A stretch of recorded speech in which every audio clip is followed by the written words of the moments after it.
안녕하세요. 이패스 손사에서 손해사정 이론을 맡고 있는 윤석열 강사입니다. 2023년 46회 1차 손해사정 이론 기출 해설 강의를 시작하도록 하겠습니다.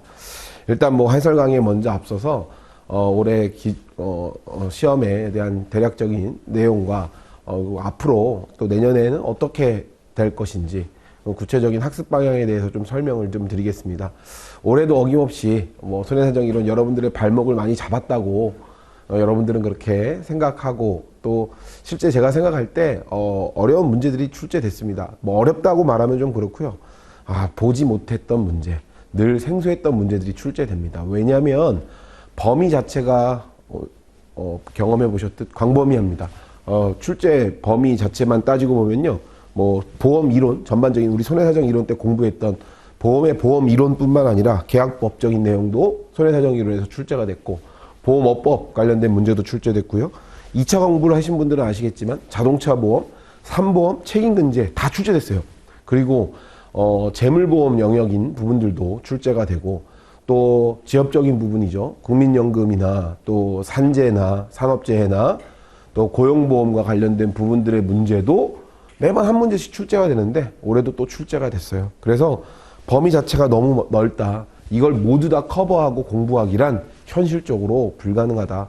그래서 저하고 이제 기본 강의나 문제풀이를 쭉 공부해 보신 분들은 아시겠지만 전체적인 틀을 우리가 공부해야 하는데, 이런 부분들의 하나하나의 법령까지 우리가 학습하고 공부하기란 적절치 못해요. 왜냐하면 절대평가 시험이 있기 때문에 60점만 넘으면 되거든요, 평균. 그래서 오늘 제가 이따가 설풀이를 하면서 이건 무조건 맞춰야 되는 문제입니다, 이건 틀리면 안 되는 문제, 또는 과감하게 이건 어쩔 수 없어 버리세요 라는 문제들도 제가 중간중간 설명을 할 거예요. 그래서 내년도 2024년도 그리고 또 47회 시험 앞으로도 마찬가지일 거예요. 손해사정 과목이 1차로 있는 한 계속 시험의 패턴은 이럴 거예요. 기본적인 묻는 문제들, 반드시 맞춰야 될 문제들도 주지만 여러분들이 정말 기본 강의나 그 부분을 깊이 공부하지 않으면 풀 수 없는 문제들도 출제가 될 거예요.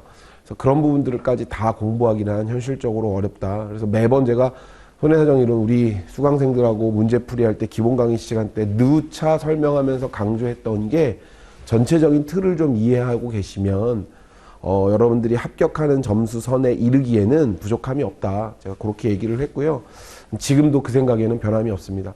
그래서 전체적으로 오늘 쭉 뒤에서도 살펴보겠지만 한 24문제에서 28문제 정도는 사실 교재에 있고요. 여러분들이 공부하시면 어렵지 않아요. 교재에 있는 내용들을 4분의 3 이상, 70% 이상 정도는 다 교재에 있었고, 대신 또 다른 문제에서 2차 문제나 책임근제, 자동차보험, 삼보험과 관련된 문제도 상당수였어요. 한 20문제, 20%도 돼요. 그래서 나머지 부분들은 책이 없고 그 어느 책에도 없어요. 저뿐만 아니라 어떤 수험서에도 없는데, 그것들을 다 지합해서 넣는다면 교재가 엄청 두꺼워지겠죠. 이걸 다 공부할 수는 없어요. 그래서 내년에도 저랑 같이 만약에 공부를 하시게 되시는 분들은 저는 이제 전체적인 틀을 이해하고 여러분들이 기술적으로 합격할 수 있을 정도의 학습량만 유지해도 손해사정 이론은 그런 과목이다, 그렇게 생각하시면 될 것 같아요. 아마 이 과정을 듣는 분들은 내년도나 또 이제 아직 시작하지 않았지만 이제 이패스 손사에서 손해사정 이론 저렇게 가르치는구나, 윤석열 강사가 누구구나, 요 정도로 보고 들어오셨을 텐데, 제가 디테일하게 다 설명을 하진 않을 거예요. 근데 이건 이렇게 풀이가 했어야 됐다, 이거는 아주 쉬운 문제니까 절대 틀리면 안 되는 문제들이다, 중간중간 제가 내용도 설명하면서 진행하도록 하겠습니다. 1번 문제. 자, 다음 중 사고 구조에 관한 이론 가운데 도미노 이론에 관한 설명으로 올바르지 않은 것은? 자, 크게 사고와 관련된 손실 통제 이론이 있죠. 우리 기본 강의 시간 때도 설명했고, 지금 여기서는 일단 도미노 이론과 관련된 물음이에요. 근데 도미노 이론뿐만 있는 게 아니고요, 사슬 개념도 있고요, 사슬 이론도 있고요, 또 에너지 방출 이론도 있어요. 근데 여기에 보기에도 다 나와 있는데, 도미노 이론은 크게 5가지로 사고가 발생하더라. 5가지. 여러분들 도미노 게임 해봤잖아요, 그죠? 우리 기본 강의 제가 그냥 수업을 들으신 분들이라면 바로 설명하겠지만, 혹시 지금 이제 손해사정 이론을 들으시는 분들 위해서 간략하게도 설명을 하면, 일단 사고의 연쇄 반응이라고 우리 보통 도미노 이론에서는 표현해요. 그게 어떻게 이루어지냐면, 일단 유전적인 요인, 그리고 사회적인 환경, 그게 1번이에요. 예를 들면 사고가 발생할 수 있는 이 주변 환경들이 그렇게 펼쳐져 있다는 거예요.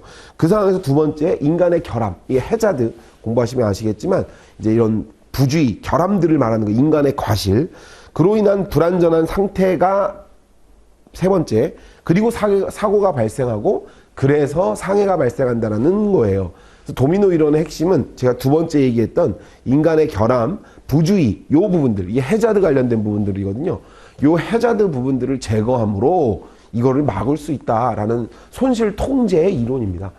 대부분 5가지 연쇄 사건으로 구성되어 있다. 맞아요. 제가 설명했잖아요. 지금 5개. 이 이론을 제안한 학자는 하이니치. 맞아요. 그리고 사건의 연쇄 관계를 차단하면 사고를 예방할 수 있다. 아까 제가 말했잖아요. 2번과 3번에 해당하는 이 해자드 관련된 부분들, 인간의 결함, 과실 관련된 부분들을 제거함으로써 이건 차단된다. 도미노 이론은 쭉 넘어지는 거잖아요. 그래서 중간에 걸 빼면서 요 상해나 사고를 일으키지 않는다. 이 관련된 내용들이에요. 그죠? 그래서 보통 이 도미노 이론과 관련된 내용들이 나오면 뭐 안전주의 의무, 예를 들어서 산업교육 이런 것들이 나오면 뭐 하는 거예요? 자, 사고가 발생할 수 있으니까 야, 우리 보통 사고 내용을 보니까 니네 점심시간 때 이때 사고 많이 나더라. 점심 먹고 힘드니까 잠깐 우리 원래는 1시간 쉬는 시간인데 20분 더 좀 낮잠도 자고 이렇게 사고를 좀 예방하기 위한 교육, 그리고 야, 안전문 철저히 쓰고 뭐 이런 것들, 안전교육이나 산업 예방을 위한, 사고 예방을 위한 교육들이 여기에 들어갈 거예요. 환경 내에 산재하는 물리적 위태를 줄이는 데 중점을 둔다. 이거는 아까 제가 얘기했듯 도미노 이론과 관계 있는 내용이 아니고요. 에너지 방출 이론과 관계된 내용입니다. 그래서 에너지 방출 이론은 설명을 좀 곁들이면 에너지 방출 이론 자체는 쉽게 이렇게 이해하면 돼요. 깐데 또 이렇게 계속 깐데 까다 보니까 그게 에너지가 축적돼가지고 그게 빵 사고가 이루어지더라. 여기 말한 것처럼 물리적 위태라고 하는 건 이거는 뭐 기계 오작동이나 뭐 이런 것들을 얘기하는 게 조금 더 맞는 내용입니다. 그래서 이거는 에너지 방출 이론에 관한 내용이기 때문에 1, 2, 3번은 맞는 집은 결국 정답은 4번입니다. 이건 뭐 제가 기본 강의 시간 때 저랑 들으신 분들은 무조건 맞춰야 되는 문제죠. 이런 거 틀리면 안 되는 거예요. 제가 이제 그 문제 풀이 끝날 때마다 하나씩 얘기할 거예요. 이거는 무조건 맞췄어야 하는 문제다. 이거는 틀려도 된다. 왜냐면 저하고 공부하신 분들은 아실 거니까. 그럼 이제 몇 문제 내가 맞출 수 있구나. 그리고 기본 강의나 교재에 있는 내용이다. 이거는 틀리면 안 된다. 혹시 지금 이거 뭐 혹시 1차를 떨어지시고 또 타학원에서 들었을 수도 있고요. 독학하시는 분들도 좀 종종 계시니까 그런 분들은 이제 이걸 보면서 어느 정도 어떻게 학습해야 되는지 좀 가늠을 하시기를 바랍니다. 자, 2번. 아래에서 재난배상책임보험 보통약관상 보상하는 손해를 모두 고른 것은, 자, 일단 이거는 2차 시험 과목에 공부하신 분들은 아시겠지만 책임근제 공부하면 금방 풀 수 있는 문제예요. 근데 우리 책임근제 공부 안 하고 이제 2차를 시험 공부하지 않고 바로 1차를 시작하시는 분들은 일반 손해사정 이론 교재에는 없을 수 있습니다. 제 교재에도 없어요, 이 부분은. 이제 2차 공부하신 분들은 쉽게 맞출 수 있는 부분인데, 그래서 조금 더 처음이니까 설명을 드리면, 우리 이제 여러분들 뭐 신체 손상 또는 뭐 차량, 재물 다 마찬가지예요. 2차 위주로 공부를 하셔야 돼요. 손해사정 이론 과목은 1차 과목이잖아요. 근데 1차 과목인데, 공통적으로 1차 과목 내에 2차 과정의 문제들이 다 들어와 있어요. 이번에도 보시면 아시겠지만 신체가 좀 많이 들어가는 편이에요. 재물도 물론 이따 보면 하나 나와요. 재물 손사를 준비하시는 분들은 쉽게 풀 수 있는 문제들. 반대로 봐서 신체 손사 준비하시는 분들은 우와, 손해사정 이론에 이걸 공부해야 돼? 이런 게 나와요. 재물 손사 공부하시는 분들 뒤에 보면 자동차 관련된 문제들이 나오는데 2차 준비하시는 분들은 쉽게 풀 수 있는 문제인데 재물 공부하시는 분들이 이거 뭐야 이럴 거라고요. 그런 것들은 어쩔 수 없죠. 왜냐하면 지엽적인 문제들이 아니에요. 이거는 사실 관계되는 문제예요. 손해사정 이론. 2차를 공부하시는 분들 1차 합격했다고 자격증 주는 거 아니잖아. 2차까지 합격해야 자격증을 주는데 2차와 관련된 문제들을 1차에서 물어볼 수 있어요. 당연히. 그럼 계약법과 업법에서 물어보기보다 손해사정 이론에서 범위가 워낙 넓으니까 여기에 갖다 껴놓기가 좋다. 그래서 그렇게 좀 생각을 하시고 너무 이런 문제를 내면 어떻게 이럴 필요 없어요. 다 계속 누적적으로 나오고 있으니까. 그래서 2차를 공부하시면서 1차를 병행하시는 게 효과적이다. 여기까지 말씀드리고, 일단 여기서 정답은 4번이에요. 다 해당돼요. 다 해당되는 내용이고, 재난배상 책임보험을 간략하게 좀 설명을 하면, 일단 이거 무과실 책임보험이에요. 무과실 책임주의 보험은 뭐냐면, 무과실 책임, 과실이 있어야 책임을 지는 게 아니고요. 과실 없어도 피해자에 대한 책임이 생겨난다는 얘기예요. 그래서 기준은 한 명당 최대 1억 5천에서, 그죠? 최대 1억 5천이라는 건 우리 저하고 자동차 공부하시는 분들 아시겠지만 사망 대인배상 원 의무보험 한도가 그렇잖아요. 그래서 그 한도별로 쭉쭉쭉 나눠져 있고요. 한 건당 10억 범위 내에서 최대 한 사고당 10억 범위 내에서 적용되는 의무보험이에요. 의무보험. 책임중개를 공부하시는 분들은 쉽게 풀겠지만 그렇지 않으신 분들은 좀 어려울 수 있었던 문제다. 정답은 이거 해당 다 돼요. 피해자의 과실 유무를 불문하고 아까 얘기했던 무과실 책임이잖아요. 무과실. 과실 여부가 존재하지 않는 거야. 그래서 나머지 이 비용들도 다 부담해 줍니다. 정답은 4번. 혹 설명을 하면 이건 2차 공부하신 분들은 풀을 수 있었을 것이고 2차 공부하지 않고 1차만 먼저 준비하시는 분들은 틀렸어도 되는 문제예요. 네. 쉬운 문제는 아니었다. 뭐 세모 이렇게 체크하실까요? 자, 3번. 다음 중 자동차 보험 약관상 제가 얘기하잖아요. 자동차 보험 바로 나온다. 2차 준비하신 분들은 아주 쉽게 풀 수 있는 문제.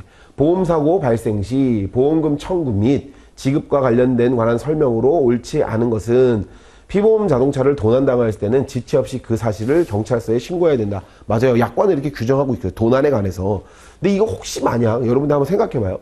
이거 당연한 거 아니에요? 경찰서에 신고해야 되는 거. 약간의 사고 발생 시 청구 시 옳은 말이잖아요. 전혀 생뚱맞은 내용이 들어가 있지 않다고 하면 좋다고요. 2차를 준비하지 않으시는 분들은 한번 읽어봐요. 당연히 다 맞는 말이에요. 그죠?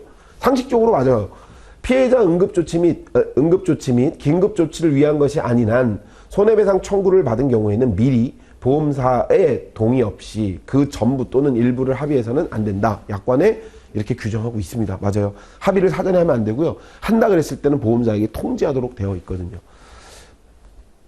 피보험자의 보험금 청구가 손해배상 청구권의 직접 청구와 경합할 때에는 보험회사가 손해배상 청구권자에게 우선하여 보험금을 지급한다. 이건 계약법 공부하신 분들은 공부하셨겠지만 맞는 지문이에요. 이 지문도 맞는 지문이에요.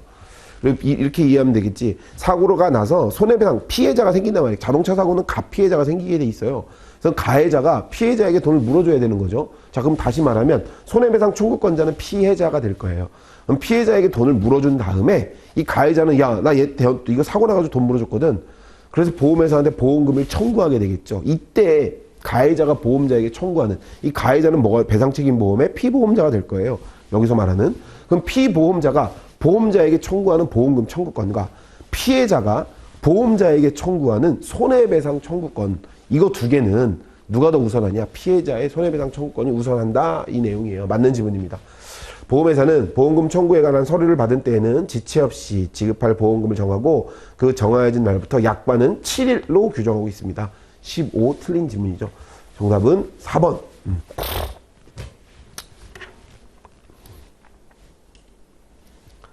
4번 문제. 자, 이거는 제가 실전 모의고사 때 냈던 문제 그대로 출제됐어요. 그죠? 이것도 무조건 이렇게 얘기하면 그렇겠다. 실전 모의고사를 잘 안 들으시는 분도 있을 수도 있어요. 이건 제가 강조했었던 부분들인데, 공동재보험은 요즘에 이제, 많이 강조되고, 많이 사용되고, 더 중요성이 부각되고 있는 겁니다. 내용을 한번 봅시다. 전통 재보험과 달리 저축 및 부가보험료를 함께 재보험사에 출제하므로 보험 리스크에 더해 그것뿐만 아니라 금리 리스크, 해지 리스크를 함께 이전하고 손익의 변동 관리 및 자본 비용 절감이 가능하며 보험계약 포트폴리오를 조성하여 핵심 사업의 역량에 집중할 수 있도록 하는 효익이 있다. 이건 공동재보험에 관한 설명입니다. 공동재보험과 관련돼서는 제가 문제풀이나 마지막 핵심 이론 정리할 때 쭉 한번 정리했었던 부분이었어요. 그래서 그대로 출제된 문제. 이것도 저하고 수업하신 분들은 당연히 무조건 맞춰야 할 문제였다. 풀어본 거니까 지문도 똑같이 나왔으니까 이런 거 틀리면 안 되죠. 그죠? 자, 아래의 내용 문제가 좀 이상하네요. 아래 내용은 다음 중 무엇에 관한 설명인가요? 자, 이것은 계약 성립에 의해서 계약 당사자가 서로 대가를 지불하는 것을 의미한다. 보험자 측은 1회 보험료의 납부와 보험증권에 명시되어 있는 여러 조건을 준수하는 것이고, 보험자 측은 실손보상, 손실보상, 손실예방 등에 관한 서비스를 제공하는 것을 말한다. 이건 뭘 말하냐면, 자, 우리 보험계약은 어떨 때 성립을 해요? 일단 어떤 때 성립한다는 거는 기본적으로 이건 좀 이해하고 있어야죠. 보험계약의 성립은 기본적으로 우리가 알고 있는 계약법상, 여러분들 공부하신 계약법상의 기준으로 보면 청약하고 승낙하는 거예요. 그럼 청약과 승낙은 우리 상법, 우리 보험계약법에 두고 있는 거고요. 손해사정 이론은 영미권에 대한 내용들의 해석들이 많이 나타나다 보니까 영미권에서 어떻게 두고 있는지를 두는 거거든요. 그럼 그 관련된 내용들이에요, 이게. 그럼 영미에도 정확하게 청약과 승낙을 명시하고 있고요. 그것뿐만 아니라 약인, 약속이라 그래요, 이거. 정답이 4번인데. 약인, 약속이에요. 약속은 뭐냐면 서로의 대가, 다시 말하면 보험자는 여기 말한 것처럼 보험료를 납부하는 거. 보험료를 납부한다는 건 뭐예요? 보험료 내야 될 거 아니에요. 그럼 보험자가 담보하지. 우리 상법도 규정하고 있죠. 최초 보험료를 낸 날 보험자의 책임이 개시되잖아요. 그것뿐만 아니라 보험자는 그럼 사고가 났을 때 우리 나 돈 줄게. 너와 나 약정한 이 기준들이 있는 건데 이 기준에 해당하는 보험금은 얼마야? 네가 사고 났을 때 네가 보험료를 얼마 내면 나는 이만큼 사고가 났을 때 너의 손실을 보전해 줄게라는 보험자 급부의 약속이에요. 급부의 약속. 급부의 약속.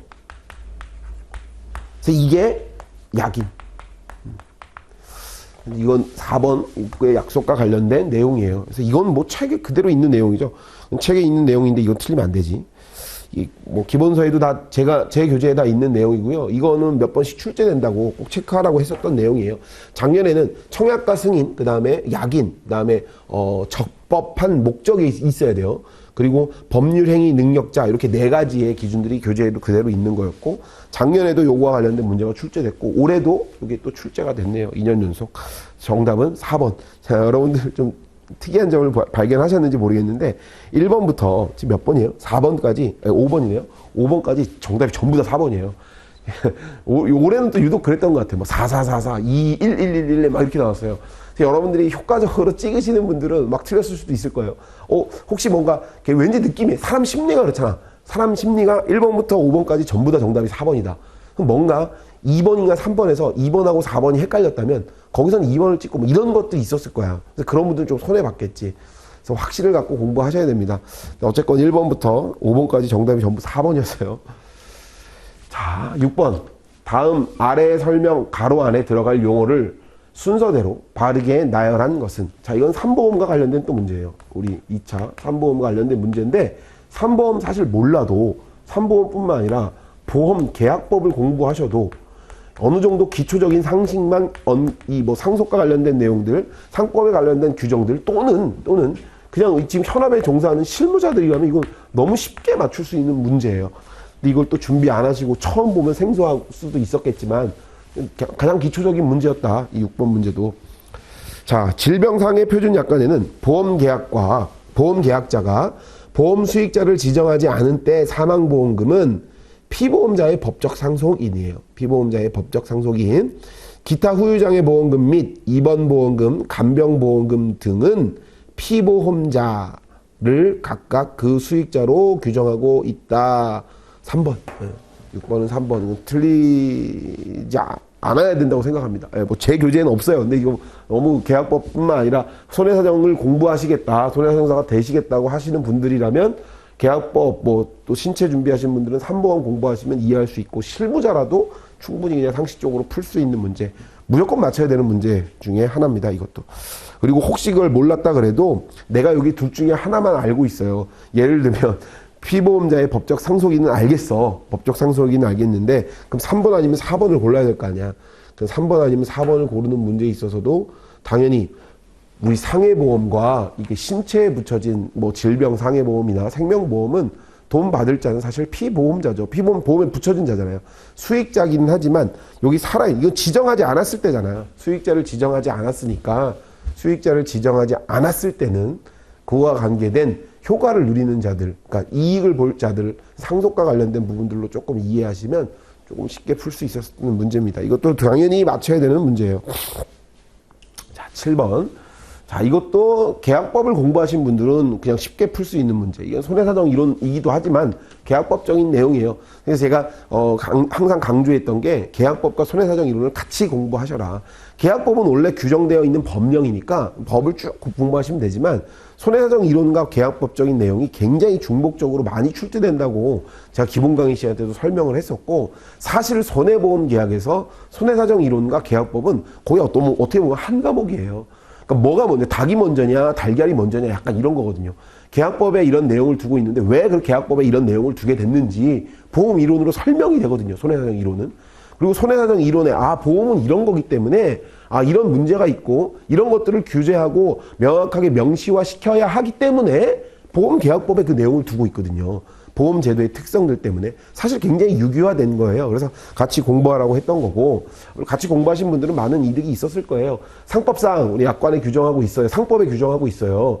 여기 들어간 건 책임보험입니다. 책임보험에 관한 규정은 그 성질이 반하지 않는 한 재보험 계약에 준용한다. 재보험 계약은 손해보험의 일종이죠. 손해보험의 일종이고 손해보험에 포함되고, 일단 책임보험과 그 관련된 규정들 범위를 준용합니다. 이것도 틀리면 안 되는 문제. 제 책에는 없지만 계약법이나 기본 보험 계약을 이해하시면 충분히 풀 수 있는 문제. 틀리면 안 되는 문제예요. 이거. 자, 8번. 자, 아래에 설명하는 특약 재보험 조항의 명칭은, 이건 틀려도 되는 문제. 제 책에도 없고요. 재보험 관련된 조항은 엄청 많아요. 엄청 많은데 이걸 일일이 다 풀고 기본 강의 시간 때 보면 재보험만 강의를 한 대여섯 시간 수업을 해야 돼요. 그리고 재보험 분야 자체는 굉장히 큰 시장이에요. 왜냐면 보험자가 다시 드는 거잖아요. 보험자가 다시 든다는 건 뭐예요? 보험자가 다시 위험 관리를 하는 거예요. 보험자의 위험 관리예요, 재보험은 사실. 그럼 재보험 시장이, 재보험 한 시장, 우리나라 재보험 시장만 많냐? 그렇지 않아요. 우리나라뿐만 아니라 재보험 시장의 범위는 굉장히 넓다. 그리고 굉장히 많은 약관과 특약 조항들을 두고 있다. 따라서 이 내용들을 다 보기란 어려워요. 그럼 이제 본 내용들을 가지고 내년 시험 문제나, 그리고 이제 그 중요하다고 좀 많이 빈도가 높은 출제 특약들은 우리가 또 설명을 하겠지만 그 이외의 부분들을 다 보기는 사실상 쉽진 않다. 교재에 저도 담지 않았던 내용. 결국 우리 제 수험생들 틀릴 수 있겠죠. 근데 이제 이 부분들이 또 나온다. 또 다른 특약들이 나온다. 그러니까 우리는 이걸 가지고 6시간, 7시간씩 재보험만 관련된 내용들을 공부하자. 그렇진 않아요. 그러니까 그렇게 공부하는 건 효과적이지 않고, 이런 문제들, 이제 좀 이런 표현하면 죄송합니다만 찍어야 되는 문제들도 생겨날 수 있죠. 비례재보험 특약임에도 불구하고 예외적으로 출제하지 않아도 되는 경우를 기술하고 있다. 예외적으로 인정되는 사항은 어떤 경우냐면, 재보험사의 이익을 위하여 특약 출제 대신 별도의 임의재보험으로 출제하는 경우, 감독기관이 정한 규정을 불가피하게 준수해야 하는 경우, 보험계약자의 특별 요구나 조건에 따른 경우, 출제 금액이 최종 단계에서 과다해질 것이 분명한 경우, 규정은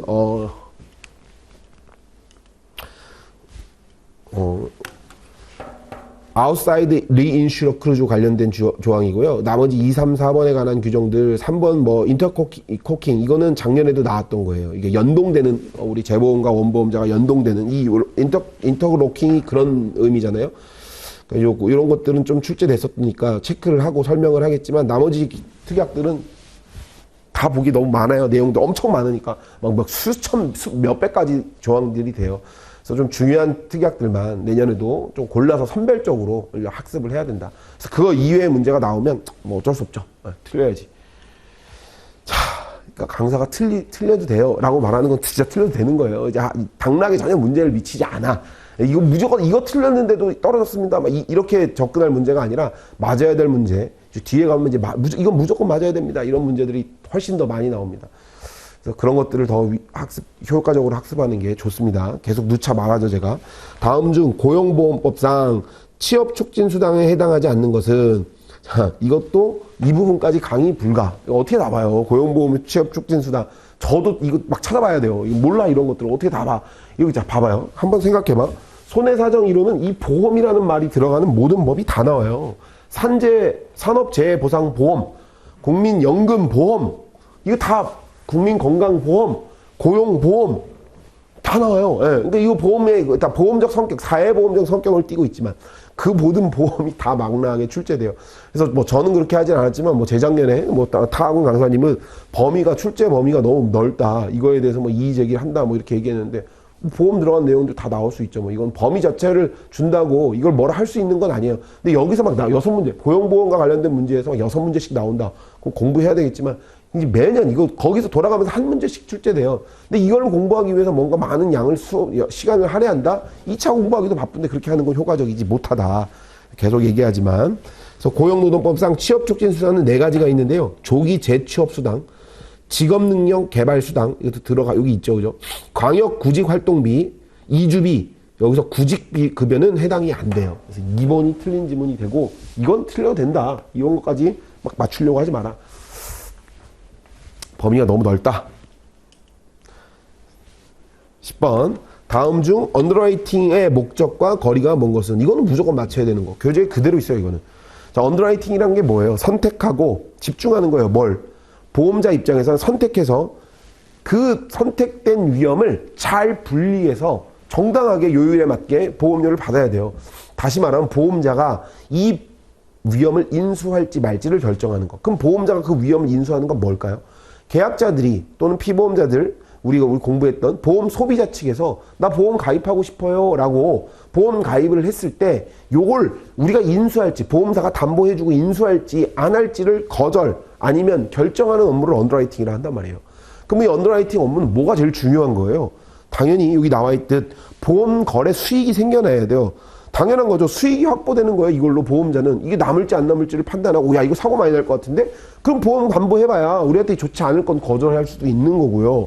그리고 이 언더라이팅이 왜 중요하냐면 들어오는 역선택들을 방지해야 돼요. 이 역선택은 이제 뒤에 가면 문제에 계속 나오더라고요. 이 역선택은 매우 중요한 거니까. 역선택은 뭐냐면 원래 보험자가 선택해야 돼요. 이 위험을 인수할지 안 할지를. 제가 언더라이팅은 선택하고 분류하는 거라고 했잖아. 그럼 보험자가 이 선택을 해야 되는데 누가 선택하냐면 이런 피보험자, 다시 말하면 보험 소비자 측에서 내가 들어가겠다고 내 위험을 속여서 들어오는 것들을 역선택이라 그래요. 그러면 정당한 선택을 방해하는 행위지. 야, 난 되게 좋은 것처럼 보여지는 거예요. 그래서 이걸 뭐 이거와 관련된 시험, 손사이론 시험이 많이 나왔죠. 뭐 레몬마켓의 비유, 중고차 시장의 비유. 겉은 번지르한 것 같지만 속은 자동차가 막 망가져 있고 과일같이 맛있어 보이지만 먹으면 되게 시고, 이거 레몬 시장의 비유 이런 말 하잖아요. 이 역선택을 말하는 거거든요.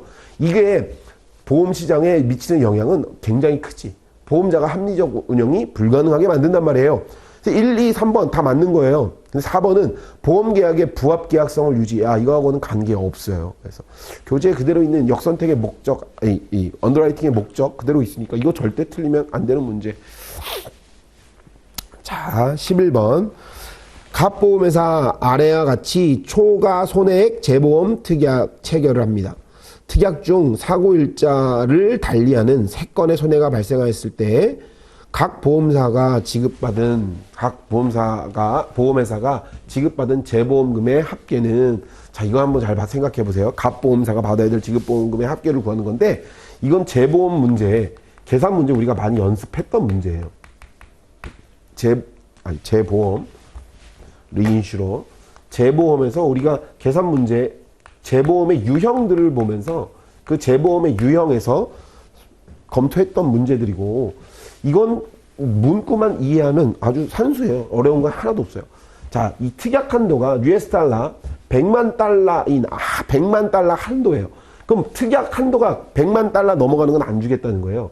그런데 초과된 거 50을 초과하고, 그럼 50 US 50달러를 초과하고 100달러는 넘어가지 않은 범위에 있는 것들은 재보험 특약으로 재보험으로 주겠다는 거예요. 자, 그럼 보면 여기 A 계약 한번 봐봐. A 사고부터 사고일자를 달리한다 그랬으니까 A는 75예요. 그럼 50 초과, 그럼 얼마 초과된 거예요? 25가 초과됐지. 25만 달러가. A는 25만 달러가 초과돼. B는 50 초과된 게 50이에요. 50. 근데 100 한도 넘어가지 않죠? 50.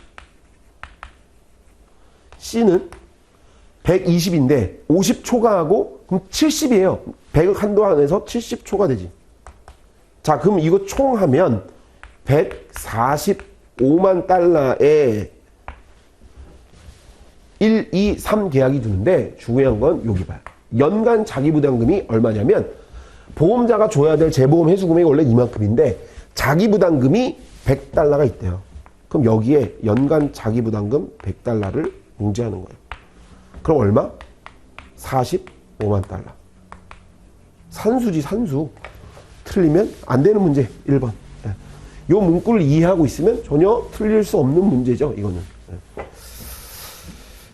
말은 되게 어렵지만 한 번 정도 뭐 모의고사나 제가 문제 풀이 때도 풀어봤던 문제들이니까 이것도 놓치면 안 되는 문제의 하나입니다. 네. 자, 다음 12번. 보험가액이 10,000원인 물건의 사고 발생 확률과 손해액이 아래의 표와 같대요. 이때 보험 가입 금액을 4,000원으로 하고 80%의 공동보험 조항이 첨부된 경우 이 물건의 영업보험료는 단 예정 사업 비율은 20%이고 예정 이익률은 고려하지 않는데요. 순보험료는 기대보험금으로 한대요. 자, 이 내용 뭐 되게 어려운 것 같지만 순보험료 구하는 방식과 코인슈런스로 공동보험 구하는 문제가 같이 경합된 문제예요. 자, 공동보험 조항은 일단 물건보험에 많이 있는 건데요. 자, 80%라고 하는 건 보험가액의 80%만 가입해도 그러면 그 가입 금액의 기준들로 우리는 줄게. 그 기준 다 담보하면 100% 줄게.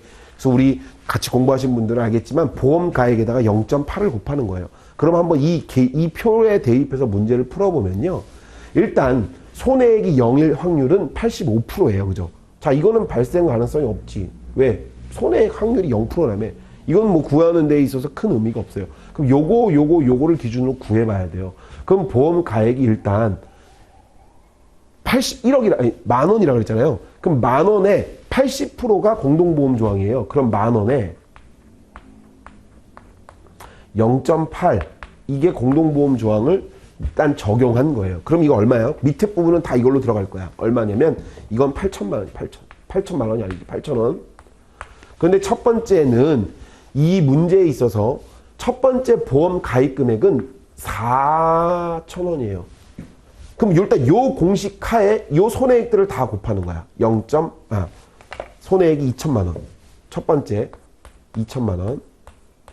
그럼 이거 얼마나? 쫙쫙 없애지면 2분의 1 1,000원이네. 1,000원. 그죠? 1,000원. 그런데 이 1,000원의 발생 확률이 0.1이야. 그러면 100원이야. 순보험료는. 일단 구할 수 있겠지. 그럼 동일한 방법으로 이것도 하면 8,000. 그 다음에 보험 가입 금액 400 곱하기 손해액 5,000. 그럼 이거 2,500이에요. 2,050이에요. 2,500이에요. 근데 2,500에 곱하기 발생 확률 4%. 그러면 곱하기 0.04. 그럼 이것도 100이에요. 100. 산수. 그럼 여기는 가입 금액 8,000, 요구 부호 비율 8,000, 보험가액에 대한 요구 비율 8,000에 보험 가입 금액 4,000 곱하기 10,000, 손해액 10,000 하면 요거는 5,000이 되겠지. 그런데 여기서의 핵심 5,000이 아니에요. 왜냐면 보험 가입 금액이 4,000이니까 4,000을 넘어가는 금액을 줄 수는 없는 거예요. 그럼 4,000까지 줄 수 있겠지. 그래서 5,000이지만 여기는 4,000이다. 그리고 여기에 발생 확률은 0.1%, 1%다. 0.01이니까. 그럼 여기에서 2개 하면 40이 되겠네. 산수. 그럼 이거 다 더하면요. 100 더하기 40은 240이 이게 순보험료가 됩니다. 그럼 이 순보험료를 구하는 방식, 그러면 보험료의 기준으로 따지면 총 보험료는 1 마이너스 사업 영업 비율이 얼마예요? 0.8, 0.2예요. 그럼 0.2 빼기 240이 공식이 돼요. 그럼 이건 0.8분의 240은 총 영업보험료는 300이 정답이 됩니다. 자, 언뜻 이제 이 문제 그냥 아무 지금 기초상식이 없는 분들이 지금 이 문제를 풀면 되게 어렵고 복잡한 것 같지만 학습하시고 공부하신 분들은 되게 쉬워요. 예.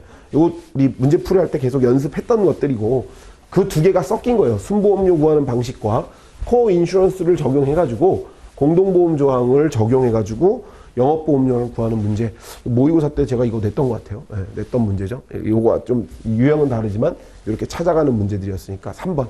이것도 맞춰야 되는 문제. 대신 아까 얘기했잖아요. 제가 풀어야 되는 문제와 몰라야 제껴야 되는 문제를 구분해서 반드시 맞춰야 되는 문제, 아주 눈으로 보고 풀 수 있는 문제, 교재에 그대로 있는 거, 이런 거. 그런 게 진짜 반 이상, 내가 체크를 했더니 한 22문제에서 24문제는 그대로 있는 거예요.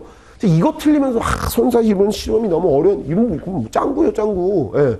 아니, 나와 있는 거 똑같은 거, 문제 풀이 때 모의고사 때 같은 문제를 내는 것들 틀리고 나서, 이 손사 이론의 범위야, 이런 거. 다 핑계예요. 그리고 다 그거 해서 손사위는 합격하신 분들은 좀 너무 지엽적인 문제였지만 뭐 합격하는데 전혀 문제 없습니다. 여러분 후기 한번 가봐요. 그런 문제가 대수두로 빽빽이에요. 왜? 우리 그렇게 하는 거야. 그렇게. 근데 이런 문제는 나와 있고 학습했지만 실수할 수 있는 문제이긴 하지. 그래서 반드시 맞춰야 된다기보다 공부하시면서 맞출 수 있으면 좋고, 그리고 저 풀이하는 과정들을 봐봐요. 이거를 여러분들 상식적으로 40문제를 우리 주어진 시험 시간 안에 풀려면 거의 1분에 한 문제씩 풀어야 되는데 이거 1분 안에 절대 못 풀어요. 그래서 눈으로 봐도 따다닥 풀 수 있는 문제들은 먼저 풀고, 시간 남았을 때 이런 문제는 깊이 집중해서 풀어야 되는 문제. 그래도 틀릴 수 있겠지. 실수할 수도 있고 산수에서 오류가 있을 수도 있잖아. 그런 것들은 어쩔 수 없지만 이것도 학습하고 충분히 공부하신 분들은 풀 수 있는 문제고, 세모 나와 있어요. 풀어봤던 문제야. 근데도 좀 어렵게 받아들여질 수 있기는 하는 문제지. 자, 13번. 다음 중 적하보험 가입 조건 중 포괄 위험 담보 방식을 채택하고 있는 것은, 자, 이게 재물 영역이지. 이거는 신체 공부하시는 분들 틀려도 되지. 차량 공부하시는 분들도 틀려도 되지. 저도 신체 손사죠. 그러니까 몰라요, 이 내용. 근데 이 내용들에 대한 내용들을 물론 저도 찾아보고 손사 이론의 범위에 들어가는 문제지만, 포괄 책임주의 담보가 뭔지는 공부는 했지. 열거 책임주의 공부했죠. 근데 그게 재물보험에서 적하보험, 여기 말하는 적하보험에서 어떻게 적용되는지까지 학습하기란 범위가 너무 넓죠. 이거는 재물 공부하시는 분들은 그 대신 아까 신체 공부하시는 분들이 당연히 쉽게 맞히듯 쉽게 맞출 수 있는 부분이죠. 그래서 1번, 2번, 4번은 열거 책임주의를 택하고 있고 3번이 포괄 책임주의를 택하고 있어요. 열거 책임주의나 포괄 책임주의는 또 제가 또 설명했던 부분들인데 요렇게 출제가 될 거라고는 예상 못했지. 근데 이게 제가 이제 물어봤어요. 재물 하시는 분들한테. 굉장히 좋은 문제다. 이렇게 얘기하죠. 그래서 이런 분들은 뭐 신체나 차량 준비하시는 분들은 이것까지 학습할 필요가 없다. 재물 2차까지 공부할 거예요, 여러분들? 못해요. 예. 이런 것들은 틀려도 된다. 예. 14번. 아래 내용 중 자동차 보험 약관상 피보험자의 자녀의 범위에 포함되는 것을 모두 고르면 2차 자동차 준비하시는 분들이 이번엔 쉽게 풀 수 있는 문제. 신체 준비하시는 분들 또는 차량 준비하시는 분들도 아마 해당되는 부분들이 있을 거예요. 특히 신체 하시는 분들은 저하고 이거 맨날 하거든요, 2차 때. 예, 제가 신체 자동차 강사니까 맨날 하는 거예요. 이건 1초 만에 풀 수 있는 문제. 4번. 다 해당돼요. 자녀에 다 포함되는 거거든요. 이런 문제는 또 아까 좀 전에 문제하고 대칭되겠지. 재물 공부하시는 분들 이거 뭐 알 길이 뭐야 이거. 이거 사실 양자는 들어가는 거야. 사실은 매우 출생한 자녀는 이거 넣어줘야 되는 거야? 말아야 되는 거야? 모르죠. 근데 그분들이 자동차 공부할 거야? 그러니까 이런 것들로 막 당락이 유지돼. 그러니까 적절하게 분배가 돼요. 신체, 재물 공부하시는 분들의 비율이. 근데 이거를 내야 되는데 이걸 계약법이나 이런 데서 내기는 사실 어려워요. 자동차 보험 관련된 문제. 아까 봤던 적하보험과 우리 2차와 관련된 문제, 재물의 2차와 관련된 문제, 이런 것들을 내기, 1차 과목에서 내기 좋은 게 이 손해사정 이론이에요. 그래서 범위가 굉장히 넓어 보이나 사실은 다 뭐 들어와 있는 내용들이니까 버릴 거 버려야죠. 근데 이거 2차 신체 준비하시는 분들은 무조건 맞추는 문제. 1초 만에 풀 수 있는 문제. 자, 15번. 고가의 외제차가 증가한 주변 환경으로 인하여 선의의 자동차 보험 가입자의 보험료 부담이 증가하는 현상은 다음 중 어디에 해당하는가? 자, 일단 1번, 2번은 여기에 해당되지 않아요. 우리 공부하신 분들 아시겠지만 역선택과 도동적 위험은 이걸 말하는 게 아니에요. 자, 그러면 우리가 이해해야 될 게 뭐냐면 이 3번이 정답인데 외부 불경제. 저도 이거 뭐 기본 강의 시간 때 얘기한 건 아니고요. 이건 근데 경제학 용어예요. 경제학 용어인데 어떤 거냐면 이렇게 이해하면 좋아요. 평균 보험료가 일단 올라가게 되는 경우를 말하는 거잖아요. 그러니까 나의 어떠한 행동 때문에, 그리고 그 행동들이 여러 개가 모여져 있을 때 그게 주변에게 영향을 미치는 것들, 이걸 말해요. 예를 들면 내가 전혀 의도하지 않았는데 의도치 않은 게 누군가에게는 그게 긍정적인 요인으로 나타날 수 있어요. 한번 예를 들어볼까요? 우리가 내 집에 정원을 꾸며요. 내가 정원을 꾸미는데 이거 내가 꾸민 거잖아. 나 좋으려고. 나의 집 환경을 꾸민 건데 이 옆집도 정원을 꾸며요. 그냥 걔도 자기 좋으려고 한 거야. 그 옆집도 자기가 좋으려고 정원을 막 꾸며. 근데 길거리 지나가는 다른 사람들이 우리 동네 되게 좋다. 누가 느끼는 거예요? 나도 느끼지만 지나가던 사람들이 느끼는 효용도 생겨날 수 있죠. 반대도 있을 수 있는 거예요. 고가의 외제차가 계속 생기면서요. 보험료가 여기는 사고 나면 손해율이 되게 높아지네. 자, 지역마다의 차량들의 기준들을 다 매겨가지고 일일이 다 하기란 보험의 기술적인 특성상 어려워요. 그럼 여기 지역 사고가 이만큼 나더라. 이 정도의 손해가 이렇게 생겨나더라. 이런 차종들이 인해 요 지역의 손해율이 높더라. 라면 그게 다른 보험자에게도 영향을 미치게 되는 것들을 말하는 거거든요. 외부 불경제가 그 의미예요. 경제학적인 용어. 그러니까 누군가의 어떤 행위가 누군가의 어떤 의도치 않은 게 다른 누군가에게 경제적으로 이득 또는 손실로 나타날 수 있는 거, 좋은 점이든 나쁜 점이든 나타날 수 있는 것들을 말하는 거거든요. 그래서 이거는 이제 굉장히 이제 또 여러분들에게 이제 경제학적인 부분들까지 묻는 문제가 출제됐죠. 근데 이거는 다른 걸로 골라서 선택할 수 있어야 됐을 거예요. 그래서 이 부분들은 저도 이제 우리 수험생들하고 이제 뭐 시험 끝나면 답을 막 주잖아요. 예. 보면 대부분 다 3번을 고르긴 했더라고요. 제가 이렇게 언급하거나 그런 건 아니에요. 그랬는데 1, 2번 뭐 그냥 무임승차 또 당연히 아니니까 이런 것들을 제끼고 3번이 맞는 것 같다. 감으로 풀었던 문제들이더라고요. 근데 뭐 전혀 연관성 없는 건 아니니까. 자, 16번. 다음 중 보험 소비자 보호를 위한 보험 사업자에 대한 감독의 규제 근거와 거리가 먼 것은, 자, 일단 보험 산업 자체는 한쪽에 편중돼 있어요. 다시 말하면 보험자가 보험 약관을 만들고 보험 상품을 판매하면서 나타나는, 다시 말하면 보험자 기준에서 보험자가 상품을 만드니까 보험 계약자 쪽은 그거를 따라야 되는 보험 계약의 기술적인 특성상 부합 계약성의 특성이 있어요. 대량으로 만들어가지고 그거 다 따라 이렇게 되는 거거든요. 그러다 보니까 보험자 일방이 그 내용들을 가지고 만지작 할 수도 있고요. 그리고 보험 소비자들은 그걸 모르잖아. 잘 보험 상품에 대해서 무지하니까 이 사람들을 좀 보호하기 위한 것들이 있어요. 그래서 다시 또 반대로 말하면 보험 계약자 측이, 또 이건 정보의 비대칭성과도 관계되는 문제죠. 보험자 측이, 아니 보험 계약자 측만 알고 있는 내용이 있어요. 보험에 붙여지는 생명보험의 내 건강 상태는 보험자보다 내가 더 잘 알아요. 그래서 아까 얘기했던 역선택이든 이런 문제들이 생겨날 수가 있는 거거든요. 그럼 보험자 측, 보험 계약자 측을 너 그렇게 막 들어오거나 너 막 속이고 가입하고 이러면 안 돼. 그래서 일정하게 의무들을 부여하고 있죠. 고지 의무나. 이렇게 다 계약법적인 내용들과 연계되는 거거든요. 그러면 여기서 보험 사업자를 규제하고 감독해야 될 이유를 묻는 거예요. 보험 원가의 불확실성과 그 계산의 기술성이 복잡하니까 요율이나 이러한 내용들에 대한 이 보험 상품을 만들 때에 대한 감독들을 두고 있는 거죠. 맞는 말이에요. 보험 상품의 미래지향적 특성으로 인한 소비자의 판단이 어렵지. 당연하지. 아까 얘기했던 보험자를 보호해야 된다니까요. 일정 부분 보험 소비자들을 보호하기 위해서 이거 불확실한 것들이 있으니까 일정하게 보험자가 감독기관, 국가가 감독을 하도록 하는 거죠. 3번, 정보의 비대칭성을 초래하는 역선택의 문제. 이거는 보험자가 이렇게 들어오는 것 때문에 위험해지는 거예요. 따라서 이건 소비자들을, 보험 계약자 측을 규제해야지. 그래서 고지 의무나 의무를 부여하는 거예요. 3번이 틀린 질문이에요. 이거는 보험자한테 안 좋은 거예요. 네. 보험 계약자와 보험자 간의 계약에 있어서 전문성의 차이를 보이니까, 전문성 차이를 보이니까 누구를 좀 보호해 주겠다는 거예요. 소비자를 좀 보호해 주기 위해서 계약자 보호를 위해 보험 소비자들을 규제하는 거죠. 1, 2, 4는 다 소비자를 보호하기 위한 것들이에요. 그리고 보험 산업의 특성 때문에 감독이 필요한 것이고, 정보의 비대칭성으로 초래하는 역선택의 문제는 보험자를 보호해야 되는 거예요. 보험자를. 그래서 보험 계약자 측을 규제하고 의무를 부여하는 거예요. 이 계약법과 연계되죠.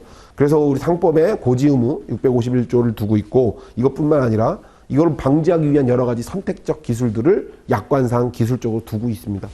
이건 기본 강의 시간 때 많이 설명했던 내용들이고, 이거 하나와 같이 그대로 이 문제만 보고 밑줄 그고 풀면 또 요걸 바꾸면 틀려요. 전체적인 틀을 이해하면 맞출 수 있는 문제. 그래서 저랑 같이 기본 보험 이론을 공부하시고 정보의 비대칭성이나 보험 시장의 기본적인 내용을 이해하신 분들은 쉽게 풀었을 수 있는 문제들, 당연히 맞춰야 할 문제입니다.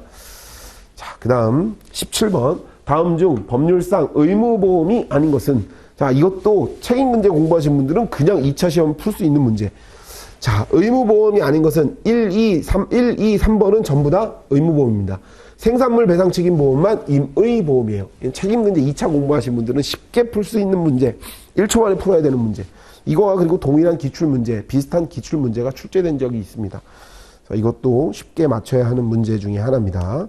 18번 다음 중 요구 부보 비율 조건이 적용되는 계약 조항은, 요구 부보 비율이 뭐냐면 아까 우리 좀 전에 11번이었나요? 뭐 10번이었나요? 11번 계산 문제 속에서 요구 부보 비율, 공동보험 조항 0.80%의 요구 부보 비율 이거 얘기했었죠. 그게 뭐냐면 요구 부보 비율, 보험 가액에 해당하는 너가 보험자가 요구하는 부보 비율을 갖출 조건의 비율을 말하는 거예요. 그래서 아까 80% 우리 풀어봤잖아요. 그거가 들어가는 건 화재보험 계약이에요. 화재보험 계약. 자동차 보험의 정액 공제 조항은 뭐 어떤 거가 있냐면요. 스트레이트 디덕터블, 직접 공제라고도 말하죠. 직접 공제는 이렇게 이해하시면 돼요. 우리 차량할 때 내 손에 내 자기 부담금 있거든요. 그 자기 부담금이 뭐 20만 원 설정할 수 있고 50만 원 뭐 이렇게 설정하잖아요. 그 차량 공부하시는 분들은 무슨 말인지 알죠. 뭐 손해가 나면 일단 그 부분은 무조건 네가 공제, 돈 안 주겠다는 거예요. 그 일정 부분들은. 그리고 저가보험에서 프랜차이즈 공제 조항은 비율로 정하죠. 뭐 5%의 프랜차이즈 금액으로 정할 수도 있고요. 사고 취급 조항이라고도 말하고, 이거 손해만큼은 네가 원래 그 정도 운행하다 보면 생겨나는 거야. 근데 그거 이상 넘어가는 것들은 우리가 돈 줄게. 건강보험의 공동보험 조항은 비율 참여 공제 조항이라 그래가지고 여러분들 실비하면 비율 뭐 9대1, 8대2 뭐 이런 비율로 주잖아요. 그걸 말하는 거예요. 그래서 화재보험의 공동보험 조항이 요구 부보 비율 조건을 두고 있는 거예요. 코인슈런스. 자, 이런 유형의 문제는 처음 났어요. 이런 사실 공제 조항과 관련된 문제들은 엄청 많이 출제가 됐고 이건 계산 문제로 많이 나와야 되는데 올해는 공제 조항과 관련된 문제가 이렇게 출제되지 않고 요구 부보 비율과 상식을 묻는 기본 개념의 이론이 되어 있는 사람들은 이것도 금방 1초 만에 찾는 문제예요. 이제 공부 안 되고 이제 하신 분들은 뭐야, 다 같은 말 같고 다 공제 조항이야, 조항 돼 있네. 찍어야 되는 문제들이 공부 안 하신 분들은 생겨나겠지만 공부하신 분들은 무조건 1초 만에 풀 수 있는 아주 기초적인 문제였다. 이것도 무조건 맞춰야 된다. 자, 뭐 이거와 관련돼서도 하나하나 설명을 하자 그러면 사실 뭐 1시간 설명할 수도 있는 부분들인데 이걸 다 지금 설명하기란 현실적으로 불가능하니까 이것도 맞춰야 되는 문제다. 자, 19번. 자, 기대효용 이론을 기준으로 의사결정하는 홍길동의 보유자산은 50. 보유자산 사고 발생 확률이 0.2. 20%의 확률. 사고 발생 시 자녀 자산은 11대. 자산의 기대 가치는 아래 그림과 같을 때 A 기준으로 표시가 된다. 다음 중에 관한 설명으로 올바른 것은, 자, 이거는 뭐 저하고 뭐 다른 학원하고 뭐 이렇게 가다반 차이가 보였던 문제 중에 하나죠. 이게 여러분들한테 잘 보이나요? 잘 안 보일 것 같아서 이 그림이 잘 안 보일 것 같은데, 일단 어쨌건 제가 좀 이 내용을 보면서 좀 설명을 좀 해드릴게요. 혹시 이거 관련된 내용들이 잘 안 보이시거나 그러시면 기출문제 다운로드 받을 수 있거든요. 그래서 기출문제 다운로드 받아가지고 같이 보시면 좋습니다. 일단 이건 뭘 이해해야 되면 일단 기대효용 이론 자체를 조금 이해할 필요가 있어요. 제가 뭐 계속 이렇게 요구사항들이 있어가지고 지금 내년 과정을 시작하기 전에 혹시 모르겠어요. 뭐 기대효용 이론과 관련돼서 제가 좀 우리 손해사정 이론에서 좀 이해해야 될 보험과 관계된 기대효용 이론 부분들만 조금 발췌해서 제가 좀 특강을 할지 어떻게 될지 아직 좀 논의 중에 있는데요. 어쨌건 기대효용 이론 자체를 좀 이해하면 쉽게 풀 수 있는데, 기대효용 이론을 모르면 이거 문제 보면서 그냥 찍어야 돼요. 찍어야 되는데 기대효용 이론 작년 예전에도 계산 문제들이 계속 출제됐는데 그거에 비하면 완전 쉬운 기대효용 이론이고 아주 좋은 문제라고 저는 생각합니다. 이거는. 그럼 내용을 한번 볼게요. 자, 일단 우리 지문 보면서 좀 푸는 게 좋아요. 자, 계리적으로 공정한 보험료가 부과되는 보험에 가입하였을 때 홍길동의 기대 효용 수준은 D다 이렇게 돼 있거든요. 자, 이제 그림이 조금 안 보일 것 같아서 이제 그림을 여기다가 제가 좀 그릴게요. 보고 그림이 어떻게 돼 있냐면요. 제가 그림을 좀 그리고 설명을 해드릴게. 여기 E가 요 공정한 보험료에 해당되고요. D가 안 보인다. 여기다 그림을 제가 그려두고 E가 D일 때 18, C일 때 A 때 이렇게 이루어지고, 이건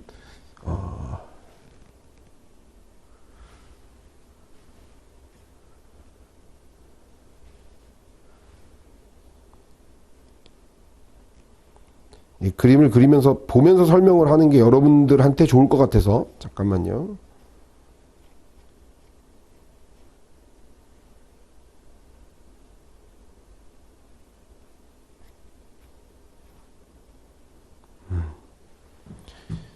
그림을 그리면 이게 이렇게 이루어지고 기대 효용 이론은 이런 식의 이 그림이 그려지는데 이게 좀 정확하지 않아요. 사실 여러분들 좀 그림을 보면 좋은데요. 근데 여기서 뭘 말하려고 하는 거냐면 요 지점들을 말하려고 그래요. 자, 일단 정상적인 여기 보기에서 나오는 지문처럼 1번 지문이 계리적으로 공정한 보험료가 부과되는 보험에 가입하였을 때 홍길동의 기대 효용 기준, 기대 효용은 이게 기대 효용 기준이에요. 지금 요 곡선을 이루는 게. 그리고 이렇게 일직선으로 이루는 게 이게 요 효용 재산 이렇게 돼 있잖아요. 요 효용 재산, 효용의 기준으로 따졌을 때 이건 기대 소득이에요. 요 곡선 그래프가 기대 효용이야.